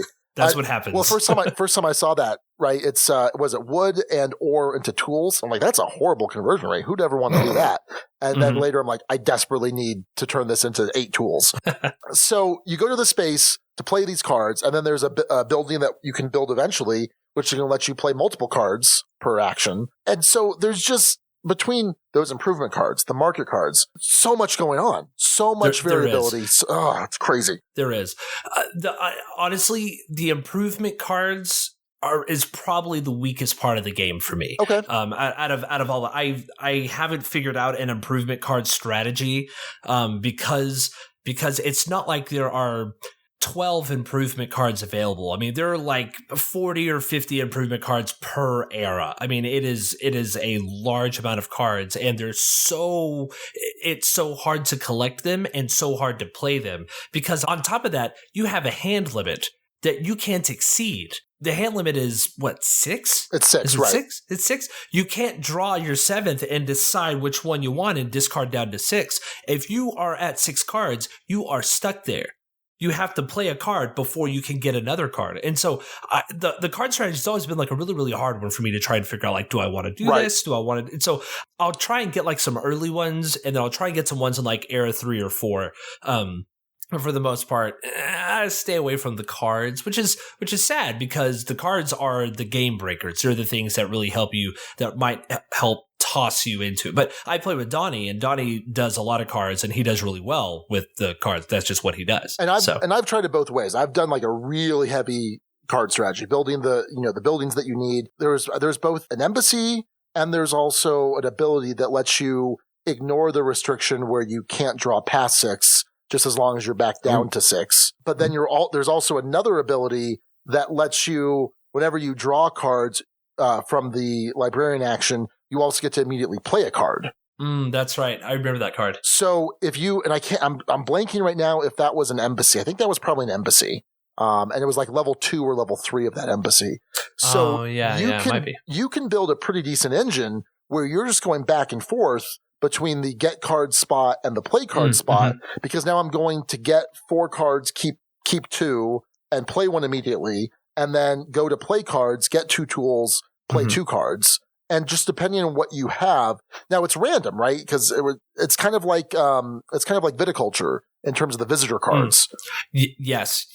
And the issue is that that's a great strategy, but then some of the cards cost resources. Right. And so at some point, you're going to have to actually go get resources. Yeah, exactly. But some of them, some of the cards are really nice. Like I said, they're giving you resources. Or there's even some that give you, I think they give you cards as income too. Or am I thinking of embassies? I mean, this is the problem, right? I have spent, 30 hours at least playing this game. Oh, sure. Yeah. And there's just so much stuff. There's so much content in this box. I mean, there is. And so for people who are sitting there going, oh man, these guys, they don't know if it's a embassy or a card or whatever. Let's see you try and keep this. Yeah. I mean, if I didn't have the actual things right in front of me, which I don't, obviously, I wouldn't know what they all were, because there is so much variety and things are on weird places. Not that it's when you're playing the game, you know what it is, but yeah, you don't know. Was that a hex? Or was that a card? Or was that there are just so many possible actions. And I mean, I think it's incredible, because you're not going to solve this game, right? Because you can't approach this and you're going to say, okay, well, this is what I always do in this game. Because depending on the embassies, depending on the improvement cards you draw, depending on the order that the tiles come out, right? Mm-hmm. So if you think, oh, well, I'm just going to go and get this, get early hollows to get the clay production. Well, that may not come out till late, till the last, till the very end. Yeah. So you can't forge some deep strategy, or I mean you can, but I mean you can't solve it, right? You can't be like, I'm going to do this from this game to this game. This is the optimal thing. There is no optimal play that you can suss out at the very beginning. It's like, all right, well, what's revealing itself? So there is just tremendous tactical play here too. Mm-hmm. Well, because it's not a static setup. And I think that's where things like Roads and Boats is a solvable game. Right, because it is a static setup depending on whatever map you play. You can optimize it and get the best that you can do out of this. With the Colonists, it's not that. It is there is so much variability, but not there's some people that hate variability because you can't logic your way through it, but you can, and if you know enough of the combinations of the cards and the hexes and the way that works out, you can kind of suss out, okay, well, it's not coming out this round, maybe it'll come out next round, and then what's a way that I can build up now so that whenever I get to whenever that next tile comes out, you're able to just jump through it. And the other thing is that the 3 tiles that are going to be placed are in view of everybody, so everybody knows what 3 tiles are coming up at the end of every single round, and so you can start to go, ooh, I'm going to start working towards that one. All right, let's talk about some of the nitty gritty stuff. The rule book. Sure. So you've got the main rule book. You've got an appendix which lists the buildings, the different tiles, kind of gives you additional explanation, and then there's kind of a playthrough that's provided as well. Mm-hmm. For the most part, I thought the rule book was really solid. The only exception I thought was the feeding. The feeding seemed to be it took 7 sentences to do what I think I could have done in 3 sentences. Sure. Yeah, I could agree with that. Yeah. But other than that, I mean, I think it's a pretty solid rulebook. Now, there's tons of corner cases. There's tons of little exceptions. So you just got to read it carefully. But overall, I think the rulebook is, and the different books they provide, I think are pretty solid. What about you? Well, I feel the same way. What's interesting, though, is I have actually never looked at the rulebook of this game because it was taught. I mean, whatever the guy said, hey, I mean, it could be taught in 10 minutes and then you're up and playing. I'm just like, whatever. And then, but I haven't, I mean, like I glanced back at a couple things here and there. Now, what I do use is the appendix. Yes. I use the appendix for the colonies and for individual actions and hexes and cards and stuff like that. Sure. That makes sense. But like the actual rule book in and of itself, no, and I just don't. And what's really nice, though, is that the appendix has an index at the back. And also in the appendix, if it's telling you about how this particular ambassador works, which is another pawn for some of the embassies that would play on the board, which we haven't even, I mean, there's too many details to go into here. But it might say, oh, well, for more information on how this works, go to page 19 of the rule book. You're like, oh, beautiful. Like, thanks. That's an easy reference. As far as art and components, like I said, this is the Clemens Franz art. Him and Dennis Lohausen are probably my 2 favorite Eurogame artists. Yeah, I love Clemens Franz. For people who don't know Clemens Franz, he's done almost all of the Lookout releases. Yeah. So you're talking Glass Road, you're talking Agricola, Caverna, any big box Rosenberg, except for like Odin and Arl and Mercator, he has done. Yeah. And so you think of that time, you think of that style, Walnut Grove, any of that. That's just what it is. That's what he does. Yeah, I love Clemens Franz, and I think it all works. It all works great. Yeah, I think it's fantastic. There's interesting little buildings, the farmers, the citizens, and I think it's all really solid. Component wise, what I think what's really cool about the components is that on your player board, on your individualized player board where you're going to build all your buildings or upgrade your storage, there are these little punch outs, that you can punch these guys out, and you can actually place a warehouse there, and it's an individual tile that you just pop it right into this little punch out cardboard. My favorite thing is there's this little trash can on it that has a line through it telling you not to throw that piece away. And I know some people immediately just go, I don't care, I'm not ever going to use it, but I have to keep that. I want that there because it completes this wonderful picture of a forest, and then you punch out that forest and you put a little warehouse there. I don't know, it's super gratifying for whatever reason. I'm like, that's a cool design. I like that. Yeah, no, I think so too. I like it as well. And as far as all of the boards, it's the solid thickness. I mean, very typical Mayfair Lookout production. Mm-hmm. There's a ton of stuff, right? So you have, I don't know, what is it, like 12 different goods, and you've got plenty of the small, what are those, 10 millimeter chits, 8 millimeter square chits. Sure. And then there's the different storage areas. You've got all of the cards, good card quality. I mean, it's a tremendous production.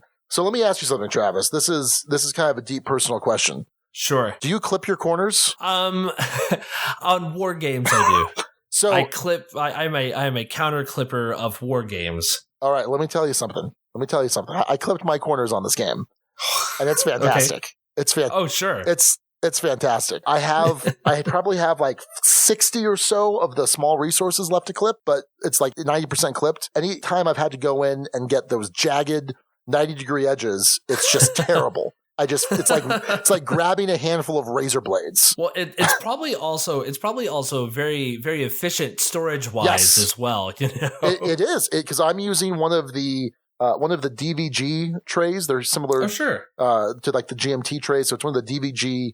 So they're like black. Was that vacuum form mold plastic? Yeah. And that holds all my resources. And then I've got different size planos that hold. So I've got like one section for all the different era tiles. I've got different planos for the different buildings, and they're all organized. I'm actually working on putting together a sheet that goes inside the plano with each building, so it shows which buildings are in which slot. Someone did that for the Commands and Colors Ancients, and it's super useful. And I now have this large pine box that I ordered to now hold everything, because it doesn't all fit with all the planos. And I'm going to take my router and I'm going to route out a little top and sides to cut up the box and put it in, get it nice and lacquered, and So I am going to tremendous work for this game. So if people aren't able to tell where I'm going to wind up with my rating, you're not paying close enough attention. But anyway. Yeah. Now, we at Low Player Count are not as fortunate to have the super awesome sponsorship that you guys have with Meeple Realty, but I think you should talk to some friends. Because honestly, I mean, like, this is what it feels like every single time someone brings up the Colonists. It's like, cool, Colonists. Okay, how do you store this? Like, I feel, and everybody like gets super cranky about it. Like, how do you store this? What's the best way to store this? I can't believe they do this. How many bags do you use? And I'm just like, it's going to be okay. It's like every other game that you own. You just figure out what's best for you and you do it. Honestly, what I've been doing, that one of our local buddies, Cliff, what he did is he got these like those 2-ounce shot glasses, those little like shot cups, you know, like Jello shot cups, right? The little plastic ones with the little lids that like salsa comes in, you know? Yeah. And he just ordered like 500 of them from Amazon one day, and he was like, "Here, you want 100?" I'm like, "Sure." And so I've actually put all of my resources in these, which are great because they're really malleable inside of the box. So it takes up just the exact amount of room that I need for it, and all my resources are there. And whenever I need to pull out the red citizen workers, I can pull those out of the box and set it around the table and pop off the lid, and there we go. But if I'm doing a 1 or a 2 era game, I don't need to have that guy open. And so it's kind of nice being able to have that flexibility, you know? Oh yeah, absolutely. And I suspect Meeple Realty will have something, but I'm like, I can't wait. I need a solution now. Sure. And really, it is a bear. It's not, well, if it's organized well, it's not necessarily a bear to set up, but after era 4, it is a bear to take down. It is. It's a bit brutal. But once again, you've been playing the game for, 4, 5, 6 hours by this point. What's another 20 minutes of teardown, you know? Yeah, no, absolutely. So let's go over to the guild real quick. Had a couple comments here. Jesse Metcalf says, "Looks awesome. I wish I knew enough people to regularly play this. Sadly, it's a bit too heavy for most of my regular gamers. Maybe I'll play it at a convention someday." And so kind of what we've already mentioned before, but Era 1 is pretty light as far as a Euro, an Uwe-style Euro goes. It's closer to Glass Road than it is to, say, Le Havre. So sure I would say don't let that necessarily turn you off. I mean, you know your play group better than we do, but the fact that the game builds on itself and starts off pretty simple. I mean, to the point where you were joking, Travis, like, oh, I just want to get through this Era 1 because it's just extended setup, right? So, sure, it feels like it. I would also point out that you play this solitaire. This is a 1 to 4 player game, and you can play it solo, and it's great solo. You know? So let me ask you then, what is your preferred count to play this at? How about I tell you what player count I will never ever want to play it at, and that's 4. Yeah. I've played a 3 era game, 4 players, and while it was great, we're actually going to get to this comment from the guild in a little bit, but the downtime in a 4-player game can be astronomical. Like Donnie and I are not AP prone players, and we played a 2-player game of this, and it took us 4.5 hours. Okay. And towards the end of it, we were like, okay, let's go. But then the hard part is that decision tree is so dense. You just kind of go, okay, we can do this, but I need to do these 15 things before I make that decision, you know? And so my preference is probably 2. I love it 1 player. I really love it 1 player. My preference is probably 2 because some of the colonies don't really work in a solo game, and so this is definitely one of those. Well, I chose these 4 randomly, but I'm going to have to substitute this one because it really legitimately doesn't do anything. And there are people on Board Game Geek who have been going back and forth about trying to figure out, well, how does this, what's another way that you could have a dummy player in the solo game and all that? I don't care. I don't care about that as much as I need to. And so I just don't play it that way. I don't really see the need to add in a second dummy player. I know some people like that tension.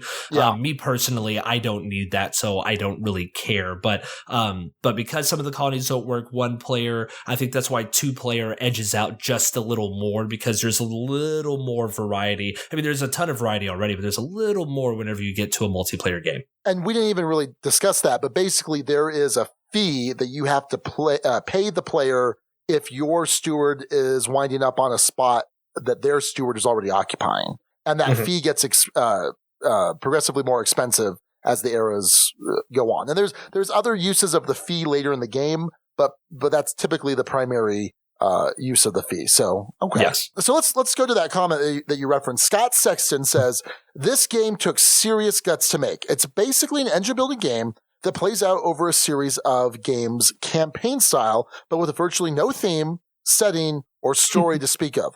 Who in their right mind would want to publish a game like this? This is a dry, chit shuffling, that's chit, C-H-I-T, shuffling, soulless Euro in every way imaginable.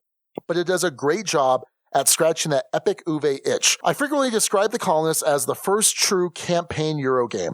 The action selection mechanism feels like a mashup of Istanbul with Uwe Rosenberg's brain, while the colony building and resource management feels like classic Uwe Rosenberg. The thing that holds me back from fully embracing the Colonists is the nagging sense that this isn't the complete game that the designer intended. We know from interviews that more ages were planned and are likely coming as expansions. I can only hope that these extra ages put a slightly more satisfying bow on the experience. The big drawbacks on this game, aside from the commitment the game requires, are the downtime and the fact that this game encourages AP. In conclusion, I have no desire to play A Feast for Odin now. This doesn't quite fire Fields of Arla for me, but it does make it harder for me to get Fields to the table. He gives it a 5 out of 6 on the Duke scale. I agree with a few things, and I disagree with others. So the things I agree with, yeah, sure, it definitely encourages AP, but you have to know who you're playing with, and you have to know your players. And so if you have a supreme AP player, gamer friend, and that person really wants to play the Colonists, you just know that that's how it's going to be, right? Yeah. But then on top of that, there is just enough downtime that you should be able to figure out what you're doing while other people are taking their turn. Only a few small things will actually change. The only thing that could change from your turn to the next time it's your turn is if somebody is landed in the space that you need to go to and you have to pay that fee to go through. That's really it to the grand scheme of things. And so as long as you're thinking about what you're supposed to be doing, that's great, I think that makes sense. Time commitment obviously makes sense. I don't agree. This is the thing that I don't agree that this doesn't feel like a complete game. Now, it's true. This was half of the game, Sean. Yeah. Dude had eras 5 through 8 really double. And funny enough, Tim Pools just recently changed his avatar on Board Game Geek to a blue worker. Oh God, I can't deal with that. And so you know that they're there, right? And so to me, this feels complete. But I think the sense of completion in this is that this is a complete game. But it also, I could also see where Scott's coming from, that it might not feel complete, but because this is a game that can continue on. This is a game that is rife for expansions, and it could be an expansion of what's in eras 1 through 4, expansions of 5 through 8. You could go into eras 12 and go into the space station. I mean, there are a lot of different things that you could do with this game. I think by that point, that is a logistics game that I would not want to play. Is you get up to eras 9 plus, and you kind of go, no, I'm done. Sure. But I don't know. I agree with some things, disagree with some others, but sure. And then finally, the last comment here from Matthew S. He says, my wife and I adore the Colonists. It blows Caverna, really the only big Uwe game we've played, out of the water for low player counts. The length does make it hard to get out, but I don't really hold that against it. So yeah, I mean, what's interesting is you can kind of play this in part of an evening, come back to it. I mean, lots of people have been doing that. I know when it first hit the U.S., Brandon Kemp from What'd You Play This Week podcast. I mean, he and his wife were going nuts playing, an era a night for a couple weeks there. And so that flexibility is nice. You could sit down and play this all the way through. You can start in era 3 because the game gives you ways to kind of start mid game. So there's a lot of different ways to play this. I think. Go ahead. Sorry. Go ahead. I was going to say, let's pause and talk about starting in the middle of the game. Yeah. So Donnie and I had about an hour to kill while some other buddies were finishing. I think they were playing Vinos or something, right? And so we're sitting there going, okay, well, why don't we just play the Colonists? And instead of playing Era 1, why don't we play Era 4? And we had read through the setup, but basically what happens is that you get, depending on what era you want to start off with, you get X number of points that you get to spend building buildings. And they have to be within the specific era, these specific restrictions, right? And so we decided we're going to play Era 4. And we got our, 267 points to build all of the buildings that we needed to build, or whatever it was, right? And so we're both sitting there with calculators on our phones, calculating out all of the buildings and trying to figure out those logistic trains as we went. And you actually draft the entire board all the way up through Era 4, which is ridiculous. Sean, we spent an hour setting up the game. And then another hour playing Era 4 because we were just sitting there like super crunchy trying to optimize what we were going to do so that when we started Era 4, we could just play straight through. But we were like, oh, this will be fine. We'll take, 15 minutes setting up the game. We didn't realize that we were going to go, okay, I had to spend this money on resources. I had to spend this money on resources. I had to spend this money on this upgrade and this embassy and all this. I mean, that is probably the hardest way to play this game, and probably one of the more like that. I think that might actually push this game into a heavy category if you just consistently go, I'm going to do all of this massive pre-planning just to play Era 4. Right. Yeah, it's certainly an interesting. It's interesting that Tim thought about that as an option. And certainly, if this were to get it's going to get expanded at some point. But if you're like, yeah, let's, I want to start in Era 5. Let's not play 1 through 4, right? And just build up. So it's interesting. It's interesting that it's there.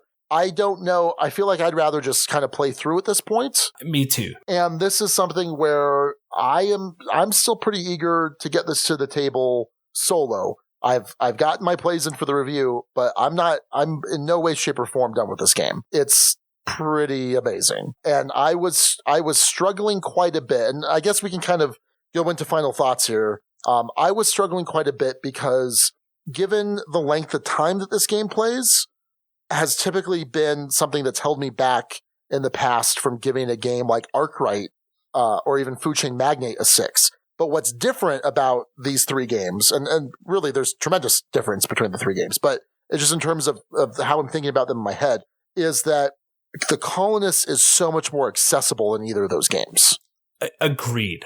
Far more. It goes back to what we were talking about earlier, that it really takes maybe 10, 15 minutes to teach this game, 20 minutes with questions, and then you're off and running for the next 5 hours. Right. So Mariah, my 15-year-old, she played 1 through 3 in one sitting like a champ. And and she said, you know what? I really liked 1 and 2. I don't know that I'm that crazy about 3. So I would be more than happy to just be like, all right, let's at this point, if we just did 2 players, take an hour and a half, maybe 2 hours tops to play Era 1 and 2, because there was enough there. I mean, certainly I'd rather go through and play 3 and 4, but there was enough there. 1 doesn't quite leave me satisfied.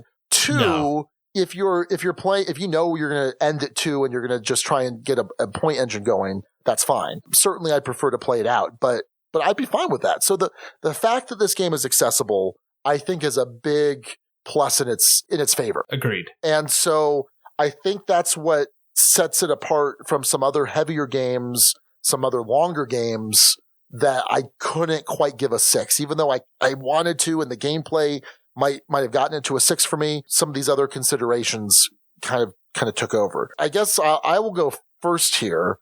Since I'm kind of already doing that. Do it. But yeah, so I think this game is fantastic. And when I played my first long game with Matthew, I'm like, I think the gameplay is probably a 6, but it's so long, and it doesn't matter. It doesn't matter. I'm going to give this game a 6. So here, on the Dukes of Dice, we use a 6-point rating system. A 1 is poorly designed but playable, not necessarily fun. A 6 is an all-time favorite that's a contender for the top 10. This game is a 6. And what we've done in the past is we do our top 10 games of the year in the end of December, and then we usually update it in April. This game will be on my top 10.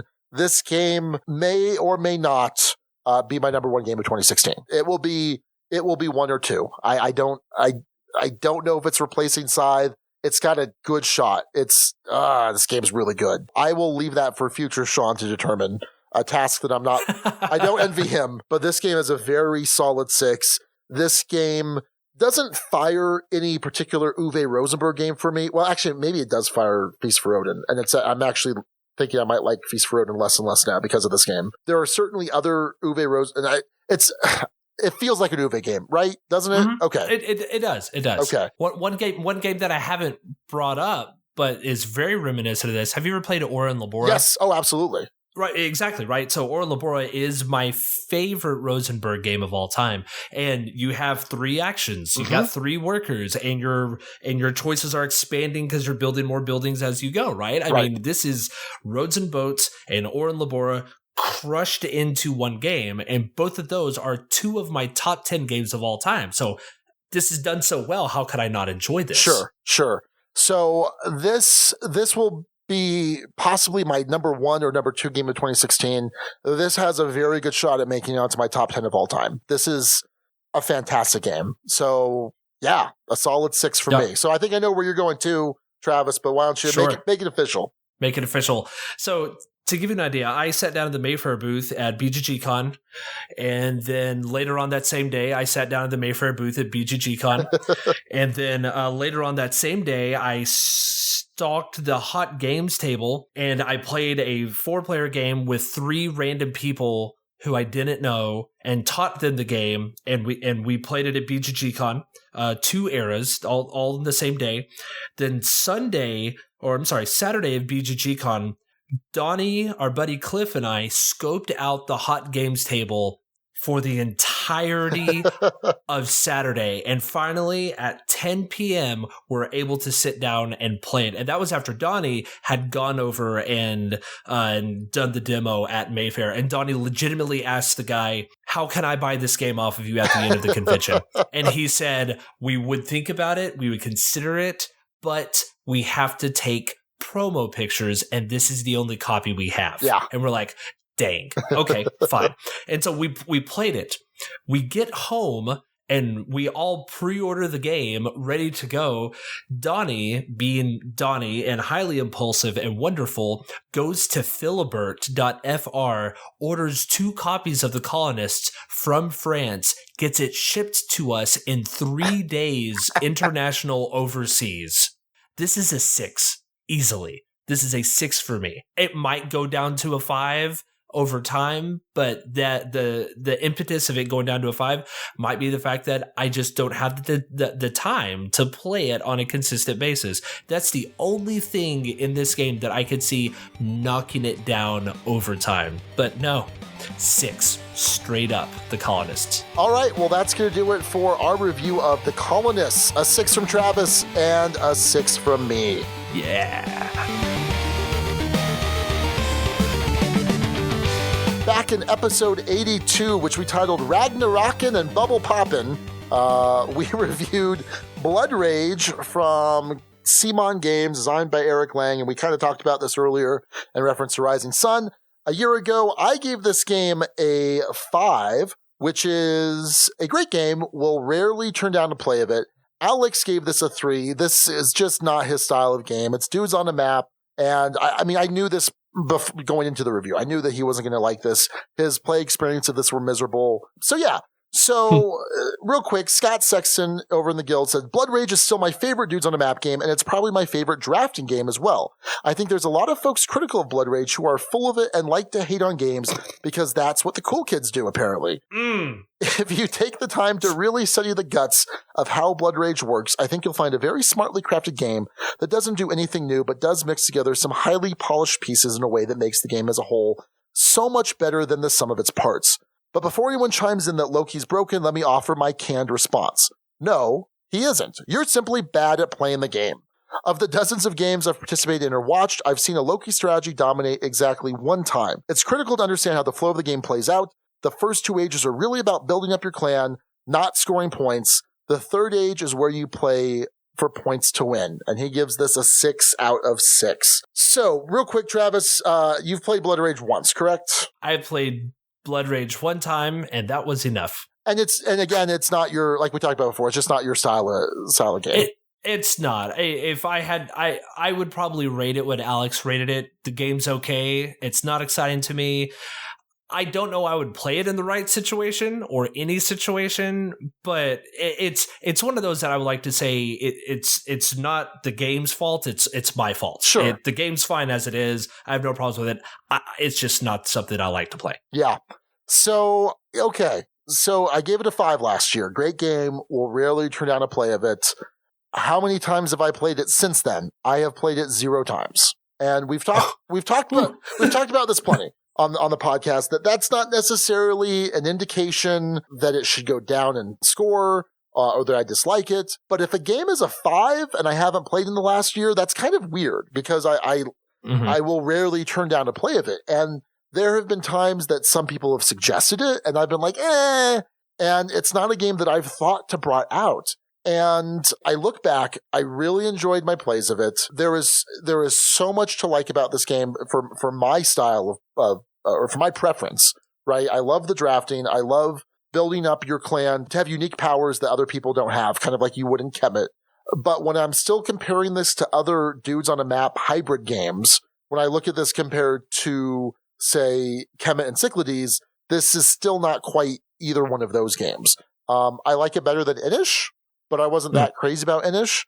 And I'm not seeing myself bringing this out that much. I guess, I don't know, Scott, hopefully you don't think of me as one of the cool kids. I mean, I'm pretty cool, but I hope I'm not one of the cool kids. But I'm going to drop it to a 4. A good game, worth playing, just not all the time, belongs in the duchy. Yeah, I'm happy with it. I like it, but it's just not something I've thought to play or have really had a hankering to play. And I think if a game is a 5, if it stays a 5 over time, I need a hankering, you know? I need that. I need that itch.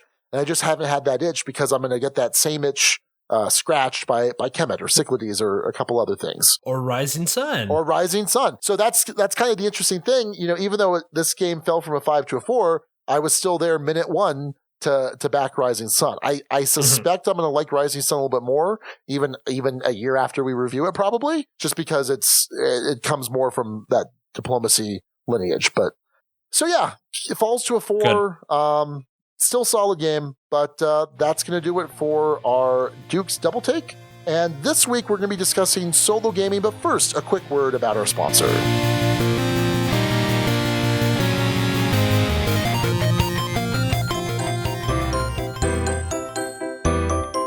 gone, one of the things that I miss most is lying to his face and watching him believe it.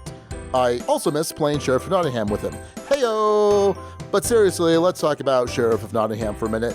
It is a Dutchy favorite after all. Sheriff is a game about bluffing, smuggling, and some set collecting. Each round, one of you takes on the role of the sheriff and the others are trying to get goods into town. You tell the sheriff what you have in your secret bag, or maybe you lie about it. If the sheriff catches you in the lie, he has to pay a penalty. Yikes, but if you're caught lying, you dirty, dirty liar you, then you have to pay that penalty.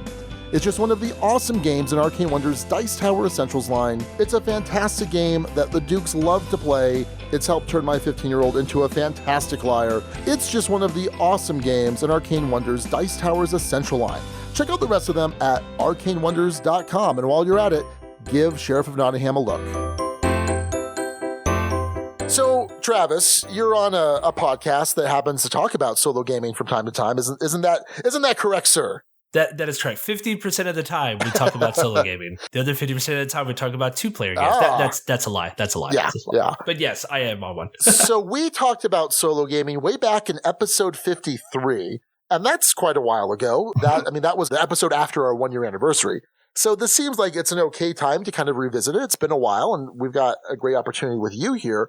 We actually titled the episode, I think it was called like Lonely Witches, because we reviewed Broom Service. Sure. I remember you actually reached out to me afterwards. I don't remember what it was exactly. I think it was because Alex kind of poo-pooed the concept of solo gaming.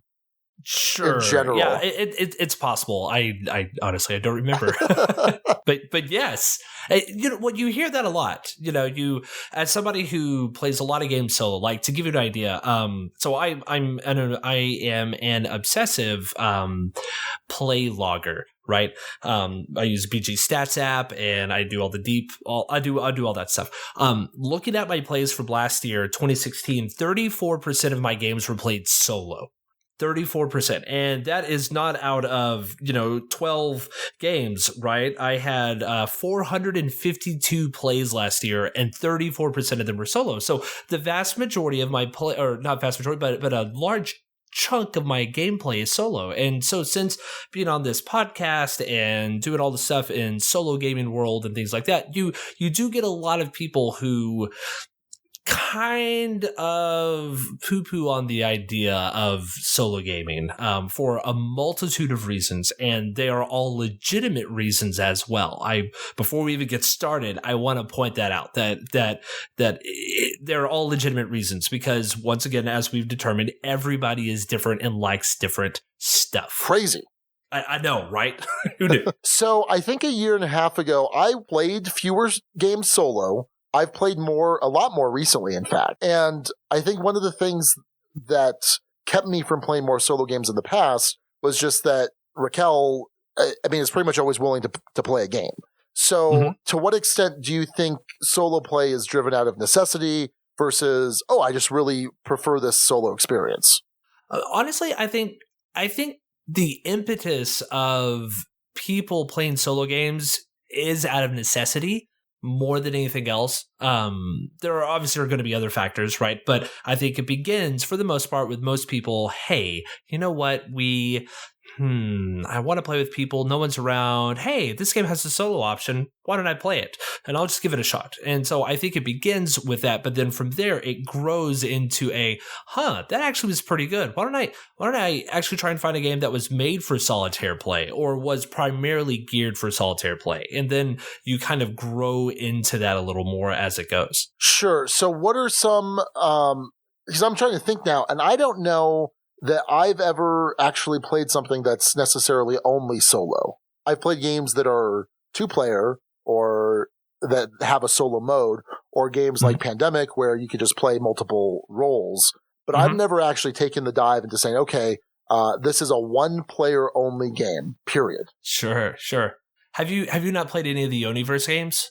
Onirum, Sylvian, Castellian. I have, okay. but they're 1 and 2 players, right? Yeah, but the 2-player game feels like a variant. Yeah, Shoddy Torbay makes them solo games, and then at the end goes, I guess I could put a 2-player variant. Like we never talk about them in the 2-player fashion. But to be fair, I know a lot of people who play them 2-player, and I just kind of go, that's cool.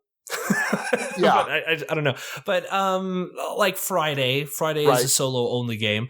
There are a ton of them. So my thing is that I gear a lot towards heavier games, and so I also gear a lot towards wargaming. And a lot of wargaming has there are actually a number of solo only playable games that over various reprints and editions have added multiple players if you even want to do that. Okay. So it really just kind of depends. Like, it's weird. You have something like Friday or Onirum, and then you have something like Comancheria, opposite ends of the spectrum of difficulty, right? And so there aren't a lot of like mid-weight Euro games that are only solo, that are out there at all. I will say that I did P500 Mr. President from GMT. Oh, now that game, I think I am more excited about that game than most other games out right now. Than most other games on P500. That is one I mean, dude said it's going to take 4 to 8 hours to play that game. And it is about the decisions of being a president, not becoming the president, but like, how do you balance Congress and how do you balance foreign powers and wars and all the, my mind is blown to see what this is going to become. I am pretty excited about this. I'm a pretty big political junkie. I keep a lot of it quiet. Like, I don't really say much on Facebook or obviously from the Dukes channel. Sure. But as far as consuming political news, articles, TV, I mean, like The West Wing is one of Raquel and I are currently watching it. So I think it's my 4th time through it. And so the idea of this game is just really, really intriguing to me. And it certainly is a pretty deep dive, into solo gaming, right? Yeah. I mean, that's probably as complicated as you're going to get just right off the bat. Right. Yeah, exactly. So let me kind of give you some other problems I've had with solo gaming. Number one is I have this terrible toddler, just terrible toddler who, even when I think I've protected a game from her grubby little paws, she still manages to just wreak havoc. Well, apparently you don't have a toddler anymore. I heard that's you right. kicked her to the curb. Yeah, exactly. So that's been something that has been problematic because, again, I've been more interested in solo gaming, I would say, in the last 6 months or so. And I've even tried to incorporate her. So she actually helped me with Era 1 of the Colonists the other night, where I said, okay, move the pawn, the steward, move it here. And she would do that. And she's good for like most of the time. And then every now and then she'll be like, oh, I'm just going to move it here. I'm going to do this. I'm like, no. I didn't tell you to do that yet. I've played Quick's solo, and I've had her roll the dice. And she rolls the dice, and I write it down. Or not Quick's, Rolling America. It's Rolling America. Okay, sure. And so that's a problem. I do have one of the Duchess board game tables from Board Game Tables Online that I kickstarted. So I'm hoping when mine finally gets here, I know there were some production issues and some shipping issues, but when mine gets here, I'm hoping that that's going to facilitate solo play some more because I could just leave stuff set up and then put the toppers on. So put that tabletop on, totally. Yeah. So I'm excited for that because I foresee a lot more of that happening. So let me ask you about this, though. And this isn't necessarily something that prevents solo play, but something I think of. I feel like when I'm playing a game solo, I have more of tunnel vision. I make my decisions a lot more quickly, and I don't necessarily weigh all the options as much. Whereas in a multiplayer game, I have the downtime. I mean, if you're playing Colonists, you've got plenty of downtime to say, okay, I'm going to do this, this, and this. Wait a second. If I do this instead, then I can do this and then this, but do I have the resources for that? But when I'm playing solo, it's great because I'm playing it much more quickly. But I feel like I've got some tunnel vision. Or if I'm playing Pandemic solo, I don't have that debate and discussion and, voicing, oh, I think this is the better option. No. Did you think about this? Oh, I didn't think about that. Now, am I just not deliberative enough? Or what do you think? Well, I think you're bringing up two separate points. The first point about making decisions. Honestly, that's just you as a player. And that's not just tossing it back on you, but I mean, that's how it goes. What I mean by that is our buddy Cliff, who is one of our really close knit guys in our game group. I remember the first time that he sat down to play Fields of Arl solo. He set up the entire board. He sat down, and he will tell you this. He literally just stared at the board for 30 minutes to figure out, like, what are some paths that I could take before he even took a move? And like I'll sit down and I'll play Arl in 30 or 45 minutes. Cliff will sit down solo and we'll play Arl in 2.5 hours. Yeah. Like that's just because that is just how he processes and how he does those things. And so that's what I think. I think it really depends on what kind of player you are. I'm a little more like you as well. I won't take the time, but I also like to just, this sounds really bad. I like to just push pieces around, which I think is why I like war games a whole lot, especially solo war games, because it's just like, I was going to push that guy over there and just see what happens. Oh, I died. Okay, well, that's not good. All right, I'm going to push that guy over there. Hey, combat won. Hooray. You know, I mean, it's not that I'm not trying to strategize. I'm not trying to piece the puzzle together, but it's like, maybe I'll try this instead this time. And I think that's my favorite part of solo gaming is just being able to try different strategies that you normally can't suss out in multiplayer games because you're so concerned about going quickly or making somebody upset or just whatever it is, you know? Oh, absolutely. You know, and so I think a lot of it depends on what kind of a player you are. Now, in terms of the other thing you were talking about with playing Pandemic solo and the interaction, that obviously is the other primary factor that people have issues with in regards to solitaire gaming, and that is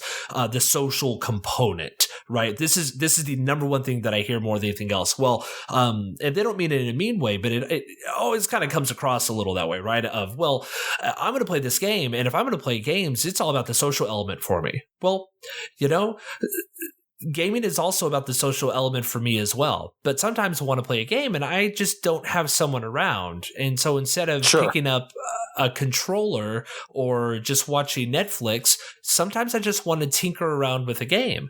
And I found that far more satisfying in the long run. And it's funny because whenever I tell people about low player count or people know that I'm a solitaire gamer, it's always really funny because more often than not, they think that I don't want to play games with anybody, or oh, well, that game's a 3-player game and up, so you know we're just not even going to, you know, Travis won't want to play it. It's like, no, like all of us at the show love to play multiplayer games. It's just we all have an affinity for solo gaming, and we saw that there was a niche that no one was really talking about solo gaming in the podcasting world. And the One Player Podcast did, but we also wanted to bring a different idea and a different discussion to it. And so it's kind of funny because people go, well, that just means that you don't like people. Well, no, we like people and we like playing games with people and we like large groups of people playing games all the time, but it's not feasible every single time. So that's why we enjoy that. I also like that player interaction within games. But it also depends on what type of game it is. Like, so for example, Spectre Ops. Have you played Spectre Ops before? Oh, yeah. Okay, right. So my favorite player counts for Spectre Ops are 2 or 5. That's it.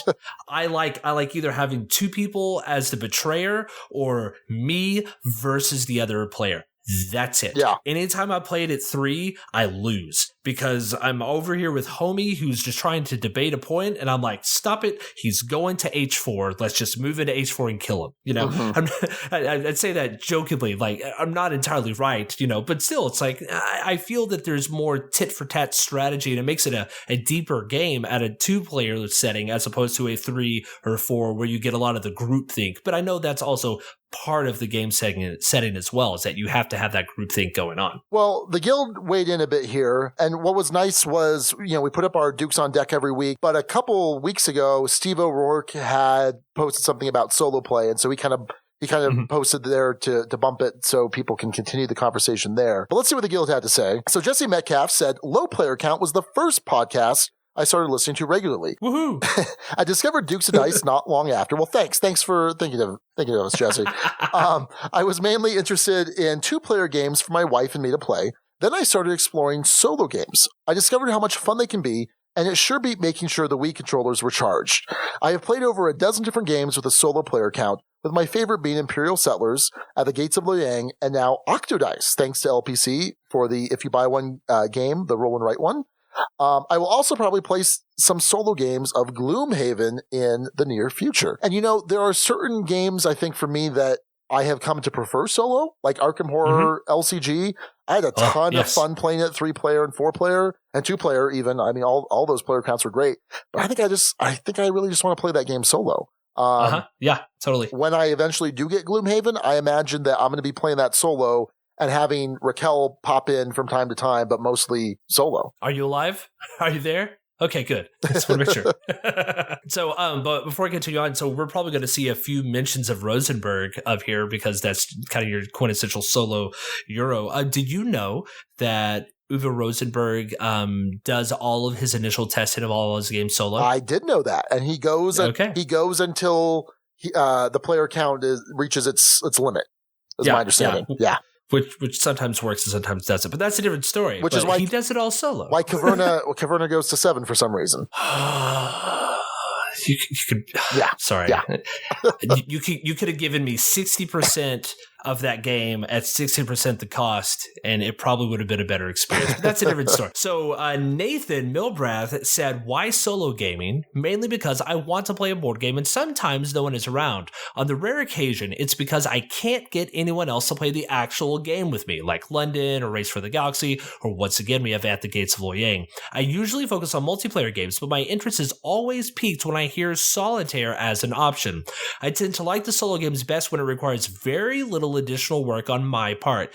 Games where I have to play multiple characters or multiple hands at a time turn me off almost instantly. Mage Knight, Race for the Galaxy, Onirim, or any of the Oniverse games, Fields of All, Arkham Horror Card Game. There are a good handful others that I enjoy, but I'm not dying to get to the table. Games like Nations, Russian Railroads, or Agricola. So the multi-hand thing, because I've played Pathfinder Adventure Card Game multi-handed, I don't mind that so much.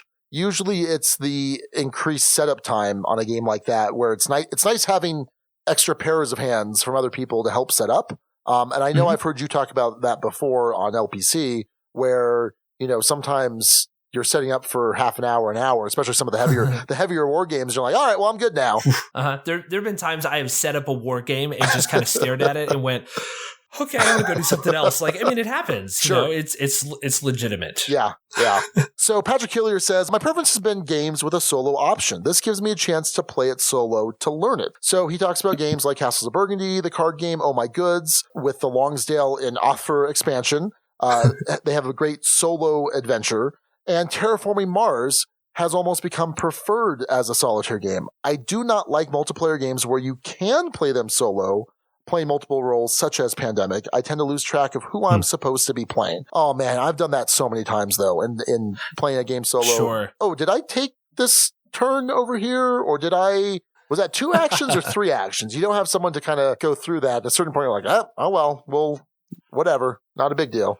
Well, for me, I'm not much of a co-op fan in general. I have very few co-ops that I enjoy, and because of that, I don't like many co-op games played solitaire anyways. The only ones that I have Arkham Horror Card Game, and then I have Freedom, the Underground Railroad. I really enjoy that one solo. It's a co-op game that you can play solitaire, and you can play it with one character, one person, and you can actually win the game. It's tough as nails, but you can do it. And so a lot of co-op games played solo don't really work for me, and I think most of it is just because I don't like co-op games anyways for the most part. I'm picky. I'm a picky person, Sean.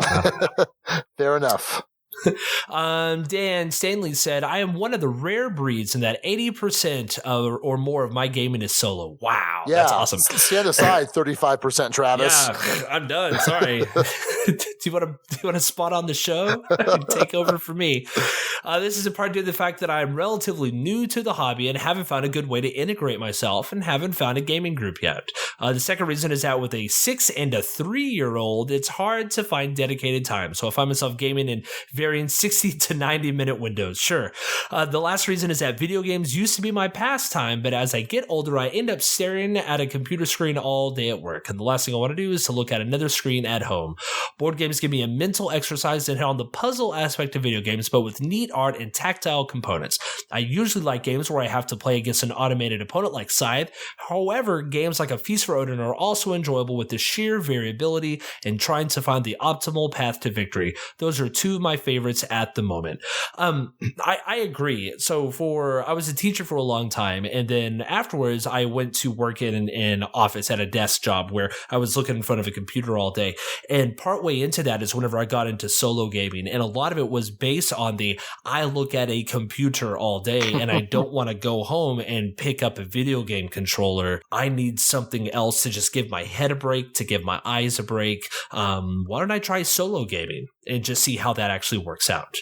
Yeah, no, that makes a lot of sense. I tend to go in and out of periods of playing video games, and yeah, so I think that makes a certain amount of sense.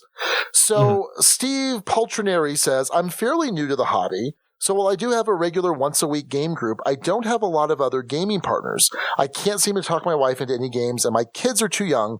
Because of that, I tend to play a fair amount of solo games. I think that's interesting that both Steve and Dan kind of reference being new to the hobby as a reason. That's not something I necessarily would have thought of, but I guess it makes a certain amount of sense. No, but it's great though, and it's really interesting to see that there are newer players in the hobby who are just immediately getting into solitaire gaming. I think part of it is because there's such a vast amount of resources. The one-player guild on Board Game Geek, is the second largest guild on BGG. Right. But it far outstrips anything and everything. And that is a madhouse of resources and discussion. It's also exceptionally difficult to figure out anything that you might want to play because opinions are all over the place because there are almost 6,000 people in the guild, right? Right. So, but no, I love it though. I love it that there are these newer players that aren't dealing with the quote unquote stigma of being a solitaire gamer. Sure. Absolutely. Ned Meyer says, I've tried to get into solo gaming before, but I found it very unsatisfying. Gaming for me is all about the social experience and competition. Even when our group is playing a heavy game and there isn't a ton of talking going on, we still throw out the occasional joke or insult. There is something eerily quiet about solo gaming that makes me uncomfortable. Ned, I can't tell you the number of times that I have sat down to play a solo game and just taken a nap. Confession, it happens because I get these cravings at about 8 or 9 o'clock at night of, man, I really want to play this 3-hour-long war game. And I know I can't, but I still I'll set it up and I'll start playing around with stuff and I'll look through the rules again. And then it's been an hour and I've been asleep in the chair. Yeah. Right. And so it happens. It happens. So I totally understand where you're coming from, Ned. There are definitely those moments where it's it is eerily quiet about solo gaming. It can be. Well, I feel like anytime there's solo gaming, there's a Chewie who's running around yelling and screaming. So that definitely cuts through the silence for me, at least. So awesome. All right. Well, thanks to everyone for adding some thoughts over in the guild. So before we wrap up this discussion, any final elevator pitch for those people out there that maybe haven't given solo gaming a chance yet? Yeah, honestly, we were talking about print and play games earlier. I think that's a great way to figure out about solo gaming that you enjoy. If you like thematic stuff, there are lots of thematic games out there that are solitaire. My two first ventures into solitaire gaming was Lord of the Rings card game, because I'm a big Tolkien fan and I saw Rodney Smith from Watch It Play do the playthrough and I went, yep, I'm going to go get this game and I can play it by myself. And that was my first game. And then my next game was a free print and play game called Utopia Engine that is 2 pieces of paper and 2 dice and a pencil. And so between those two, that kind of started me on the path of solo gaming. And so if you're interested in it, just find something that you think you might be interested in and just go along with it. And if you don't like it, it's okay. It's totally fine if you don't like solo gaming for whatever reason it is, All right. Very cool. Well, I'm excited to explore more of solo gaming myself, and I just need a table. I need a table that I can protect the games from. Oh, man, I am not looking forward to going upstairs and putting the Colonists back together. That's so bad. Good luck. Thank you. Thank you. Well, before we wrap up this episode, we need to go over our episode title runners up. We got some good ones here, I think. So we did.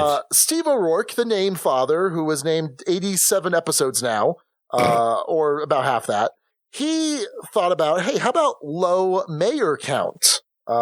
Which is pretty good. It's pretty good. Had you not named last episode, we'll leave it at that.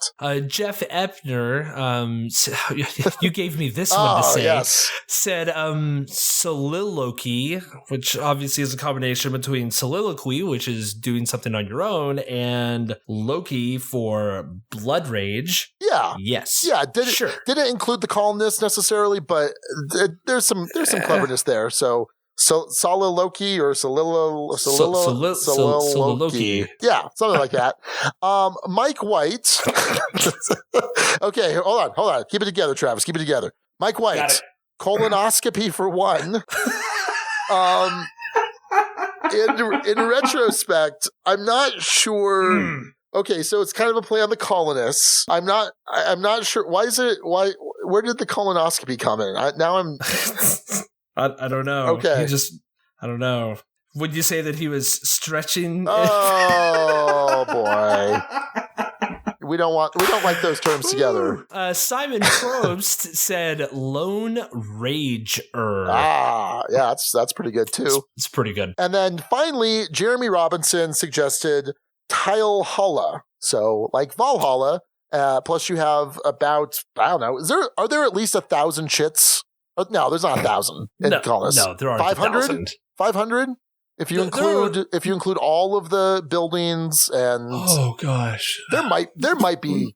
There's at least 500. There's got to be at least 500. You know what? Why don't you count them as you put them back in the box? You know what? That may very well be the thing. I just might. Don't. You might, just let me know. Yeah. I'm interested. Yeah. And you are in a perfect position to do so since you have to put all that crap back together. Everything was so beautifully organized. Oh boy. Yeah. All right. Well, Travis, thank you very much for coming on the show. I really do appreciate it. It was great having you. And I really enjoyed our colonist discussion. Yeah, no, it was great. I appreciate it, man. Most definitely. So if people want to interact with you directly or with Low Player Count or want to listen to Low Player Count, what's the best way to go about that? Sure thing. I am all over the Twitterverse at Travis D. Hill. That's personal stuff. It's really just a lot of pictures of my dog and discussion about coffee. But beyond that, Low Player Count specifically is just at Low Player Count. We are on Twitter and Instagram and Facebook. As mentioned earlier, we put out a full-length episode every other week, but we have 15 to 40-minute mini-sodes off and on in between that stuff as well. And you can find us at lowplayercount.com, BGG Guild 2223, and yeah, we just love to have you. All right, so let's make a plan for BGG Con. Yes. Ooh, yes. I like this plan I want you already. to teach me roads and boats. I did this with Bill Corey 2 years ago, with Patrick Hillier last year. I would love to teach you roads and boats. Okay, I'm excited. I want to do this. Done. Because you were nice enough to kind of run me through Cuba Libre. Yeah. So that was fun. Yes. Let's do it. All right. Well, that's going to do it then for episode 134, which we titled Plymouth Ragnarok, thanks to Matthew S. And again, Travis, thank you very much. Appreciate having you on. Of course. So until next time, this is Sean. And Travis. And Hail Hydra. Thank you so much for listening to the Dukes of Dice. Today's episode was recorded in the Duchy and in the Ducal Embassy in Dallas, Texas on March 9th, 2017. Our theme music is provided by Carbohydro M from his Prime Legacy album. The Dukes of Dice are a proud member of the Dice Tower Network. For other great board gaming podcasts, check out DicetowerNetwork.com. And for all the latest in the Duchy, go to dukesofdice.com. Find us on Twitter at Dukes of Dice, join in conversations on our Board Game Geek Guild. Find us on Facebook and subscribe to our YouTube channel. Thanks to our sponsors, Arcane Wonders and Tasty Minstrel Games. Check out their awesome titles at arcanewonders.com and playtmg.com. We'll see you back here next week. Until then, as Alex would say, game on.